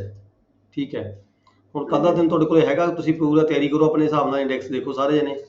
ਜੇ ਕਿਸੇ ਨੂੰ ਕੋਈ ਦਿੱਕਤ ਹੈਗੀ ਹੈ ਤਾਂ ਮੈਨੂੰ ਕਿਸੇ ਵੇਲੇ ਕੋਈ ਕੁਐਸਚਨ ਕਰ ਸਕਦਾ, ਕੋਈ ਦਿੱਕਤ ਨਹੀਂ ਹੈ। ਠੀਕ ਹੈ ਨਾ, ਤੇ ਇੰਨਾ ਕੁ ਤਾਂ ਤੁਹਾਨੂੰ ਮੇਰੇ ਖਿਆਲ ਹੁਣ ਅਸੀਂ ਰਿਲੈਕਸ ਕਰਦੀ ਸਾਰੇ। ਤੁਸੀਂ ਸਾਰੇ ਆਪਣੇ ਬੇਸਿਸ ਤੇ ਸਟੱਡੀ ਕਰੋ, ਸਾਰੇ ਇੰਡੈਕਸ ਵਗੈਰਾ ਦੇਖੋ ਸਾਰੀਆਂ ਬੁੱਕਸ ਦੇ। ਠੀਕ ਹੈ, ਕੁਐਸਚਨ ਪੇਪਰ ਤਾਂ ਆਪਣੇ ਕਾਫੀ ਹੋ ਚੁੱਕੇ ਹੈਗੇ, ਜ਼ਿਆਦਾ ਕਨਫਿਊਜ਼ ਵੀ ਨਹੀਂ ਹੋਣਾ ਹੁਣ ਤੁਸੀਂ, ਬਸ ਇੰਡੈਕਸ ਨੂੰ ਹੀ ਥੋੜਾ ਸਟੱਡੀ ਕਰ ਲੈਣਾ ਇੱਕ ਵਾਰੀ। ਸਾਰੇ ਇੰਡੈਕਸ ਨੂੰ ਮੈਂ ਤੁਹਾਨੂੰ ਗਾਈਡ ਕਰਾਂਗਾ ਕਿ ਸਾਰੇ ਇੰਡੈਕਸਾਂ ਨੂੰ ਇੱਕ ਵਾਰੀ ਸਟੱਡੀ ਕਰੋ। ਹਾਂਜੀ, ਕੀ ਕਹਿ ਰਹੇ ਹੋ? ਦੁਬਾਰਾ ਬੋਲੋ। ਵੈਸ਼ਨੋ ਦਾ ਸੇਖੋਂ ਬੋਲ ਰਹੇ?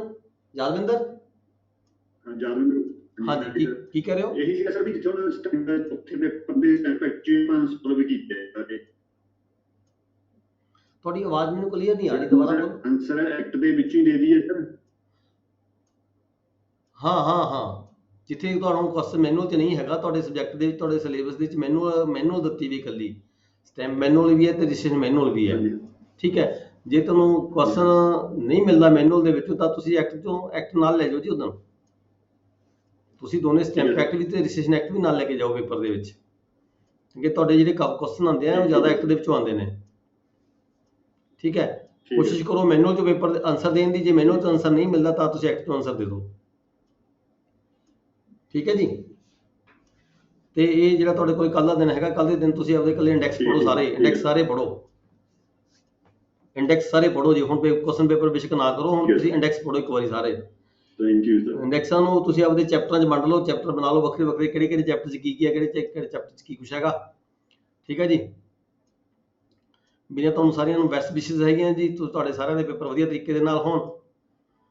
ਠੀਕ ਹੈ, ਕੌਨਫੀਡੈਂਸ ਲੂਜ਼ ਨਹੀਂ ਕਰਨਾ, ਬੜੇ ਆਰਾਮ ਦੇ ਨਾਲ ਪੀਸਫੁਲੀ ਜਿਹੜਾ ਤੁਸੀਂ ਸੈਕਸ਼ਨ ਲੱਭਦੇ ਰਹੋਗੇ ਉਹਦੇ ਅਕੋਰਡਿੰਗ ਤੁਸੀਂ ਆਪਣਾ ਆਨਸਰ ਦਿੰਦੇ ਰਹੋਗੇ। ਜ਼ਿਆਦਾ ਟਾਈਮ ਜ਼ਿਆਦਾ ਵੇਸਟ ਵੀ ਨਹੀਂ ਕਰਨਾ ਵੀ ਇਕੱਲਾ ਪੇਪਰ ਸੈਕਸ਼ਨ ਲੱਭਣ ਤੇ ਤੁਸੀਂ ਅੱਧਾ ਘੰਟਾ ਖਰਾਬ ਕਰ ਦੋ, 5-10 ਮਿੰਟ ਵੱਧ ਲਾਣੇ ਮੈਕਸਿਮਮ। ਠੀਕ ਹੈ ਜੀ, ਅੱਜ ਦਾ ਆਪਣਾ ਲਾਸਟ ਲੈਕਚਰ ਸੀਗਾ। ਬੈਸਟ ਵਿਸ਼ੇਸ ਸਾਰਿਆਂ ਲਈ ਜੀ। ਠੀਕ ਹੈ ਜੀ, ਕਲਾਸ ਠੀਕ ਹੈ ਸਰ। ਕਿ ਕੋਈ ਹੋਰ ਕੁਝ ਗੱਲ ਕਹਿਣੀ ਚਾਹੁੰਦਾ ਤਾਂ ਪੁੱਛ ਸਕਦਾ, ਕਰ ਸਕਦਾ ਹੈ। ਹਾਂਜੀ ਵੈਸ਼ਨੂ ਦਾਸ ਜੀ, ਕੋਈ ਕੁਐਸਚਨ ਤੁਹਾਡਾ? ਨਹੀਂ ਸਰ, ਥੈਂਕ ਯੂ ਸਰ, ਤੁਸੀਂ ਬਹੁਤ ਵਧੀਆ ਪੜ੍ਹਾਇਆ ਸਰ। ਬਹੁਤ, ਮੈਂ ਫਸਟ ਟਾਈਮ ਸਰ ਦੇ ਰਿਹਾ ਐਗਜ਼ਾਮ, ਔਰ ਬਹੁਤ ਤੁਸੀਂ ਸਰ ਮੈਨੂੰ ਨੌਲੇਜ ਦਿੱਤਾ। ਓਕੇ, ਤੁਹਾਡਾ ਫਸਟ ਅਟੈਂਪਟ ਹੈ, ਸੈਕੰਡ ਹੈ? ਫਸਟ ਅਟੈਂਪਟ ਹੈ ਸਰ ਮੇਰਾ। ਓਕੇ ਓਕੇ, ਹੁਣ ਕਿਤਾਬਾਂ ਤੋਂ ਤਾਂ ਡਰ ਲੱਗਣੋਂ ਹਟ ਗਿਆ ਹੋਊ ਮੇਰੇ ਖਿਆਲ ਹੈ ਸਾਰਿਆਂ ਨੂੰ, ਹੈ ਜੀ? ਜੀ ਹਾਂਜੀ ਸਰ, ਸਾਡੇ ਭਾਵਨਾ ਤੁਸੀਂ ਸਾਰਿਆਂ ਨੇ, ਨਹੀਂ ਮੈਂ ਤਾਂ ਕੀ ਪੜਾਇਆ, ਤੁਸੀਂ ਸਾਰਿਆਂ ਨੇ ਮਿਹਨਤ ਕੀਤੀ ਹੈ, ਤੁਸੀਂ ਸਾਰਿਆਂ ਨੇ ਮਿਹਨਤ ਕੀਤੀ ਹੈ ਜੀ। ਤੁਹਾਡੇ ਵਿੱਚ ਬਹੁਤ ਬੰਦੇ ਸਾਰੇ ਲਗਭਗ ਮਿਹਨਤੀ ਹੈਗੇ ਜਿਨ੍ਹਾਂ ਨੇ ਕਲਾਸਿਸ ਅਟੈਂਡ ਕੀਤੀਆਂ ਨੇ ਪ੍ਰੋਪਰ ਤਰੀਕੇ ਦੇ ਨਾਲ, ਤੇ ਮੈਨੂੰ ਲੱਗਦਾ ਨਹੀਂ ਵੀ ਕੋਈ ਪੇਪਰ ਰਹਿਣ ਦੀ ਕੋਈ ਇਦਾਂ ਦੀ ਹੋ ਸਕਦੀ ਗੱਲ, ਠੀਕ ਹੈ ਨਾ? ਤੇ ਹੋਰ ਕੋਈ? ਠੀਕ ਹੈ ਜੀ, ਹੋਰ ਕਿਸੇ ਦਾ ਕੋਈ ਕੁਐਸਚਨ ਹੋਵੇ? ਬਾਕੀ ਕੋਈ ਇਦਾਂ ਦੀ ਪ੍ਰੋਬਲਮ ਨਹੀਂ ਹੈ?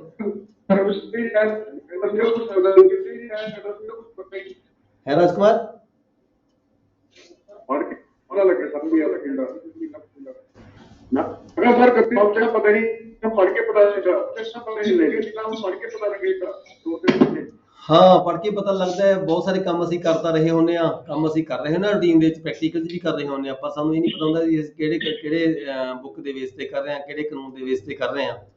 ਕੰਮ ਅਸੀਂ ਕਰ ਰਹੇ ਹੁੰਦੇ ਹਾਂ ਰੂਟੀਨ, ਸਾਨੂੰ ਪਤਾ ਵੀ ਹੁੰਦਾ, ਸਾਰਿਆਂ ਨੂੰ ਜਾਣਕਾਰੀ ਵੀ ਹੁੰਦੀ ਹੈ, ਪਰ ਸਾਨੂੰ ਇਹ ਨਹੀਂ ਪਤਾ ਹੁੰਦਾ ਵੀ ਕਈ ਵਾਰੀ ਕਿਹੜੇ ਲਾਅ ਕਿੱਥੇ ਹੈ, ਕਿੱਥੇ ਲਿਖਿਆ ਹੋਇਆ ਹੈ। ਜੋ ਅਸੀਂ ਕਰ ਰਹੇ ਹਾਂ ਪ੍ਰੈਕਟੀਕਲ ਨੌਲੇਜ ਸਾਰਿਆਂ ਨੂੰ ਹੁੰਦੀ ਹੈ। ਤੁਹਾਨੂੰ, ਅਸੀਂ ਸਾਰੇ ਪ੍ਰੈਕਟੀਕਲੀ ਕੰਮ ਕਰਦੇ ਹਾਂ, ਰੂਟੀਨ 'ਚ ਕਰਦੇ ਹਾਂ, ਉਹੀ ਕੋਈ ਨਵੀਂ ਗੱਲ ਤਾਂ ਨਹੀਂ ਹੈ ਸਾਡੇ ਲਈ ਜਿਹੜੀ ਅਸੀਂ ਇਹ 'ਚ ਪੜ੍ਹ ਰਹੇ ਹਾਂ, ਪਰ ਸਾਰਾ ਕੰਮ ਅਸੀਂ ਰੂਟੀਨ 'ਚ ਕਰਦੇ ਹਾਂ। ਸੈਕਸ਼ਨ 39 ਹੈ CRP, ਉਹਦਾ ਜਿਹੜਾ ਤੁਹਾਡਾ ਹੈਗਾ CPC ਦਾ, ਰੋਜ਼ ਆਪਣੇ ਕੋਲ ਸਟੇ ਆਉਂਦੀਆਂ ਨੇ। ਸੈਕਸ਼ਨ 38 'ਚ ਵੀ ਆਉਂਦੀਆਂ ਨੇ, 41 'ਚ ਵੀ ਆਉਂਦੀਆਂ ਨੇ, ਸਟੇ ਆਉਂਦੀਆਂ ਨੇ, ਇੰਟਰਮ ਆਰਡਰ ਆਉਂਦੇ ਨੇ, ਹੈ ਨਾ ਜੀ? ਇੰਜੈਕਸ਼ਨ ਆਉਂਦੇ ਨੇ, ਟੈਂਪਰੇਰੀ ਇੰਜੈਕਸ਼ਨ ਆਉਂਦੇ ਨੇ ਆਪਣੇ ਕੋਲ, ਆਰਡਰਸ, ਅਟੈਚਮੈਂਟ ਦੇ ਆਰਡਰ ਵੀ ਆਉਂਦੇ ਨੇ, ਬੋਲੀਆਂ ਦੇ ਆਰਡਰ ਵੀ ਆਉਂਦੇ ਨੇ, ਸਿਵਲ ਕੋਰਟਾਂ ਦੇ CPC ਤਹਿਤ ਅਸੀਂ ਰੂਟੀਨ 'ਚ ਕੰਮ ਕਰਦੇ ਹਾਂ। ਠੀਕ ਹੈ ਜੀ, ਅੱਜ ਦੀ ਕਲਾਸ ਫਿਰ ਖਤਮ ਕਰੀਏ। ਬੈਸਟ ਵਿਸ਼ੇਸ ਅਗੇਨ ਸਾਰਿਆਂ ਨੂੰ ਜੀ, ਦੁਬਾਰਾ ਬਹੁਤ ਬਹੁਤ ਥੈਂਕ ਯੂ ਸਰ। ਓਕੇ ਜੀ, thank you to all, wishes to all. Class is over. Thank you very much.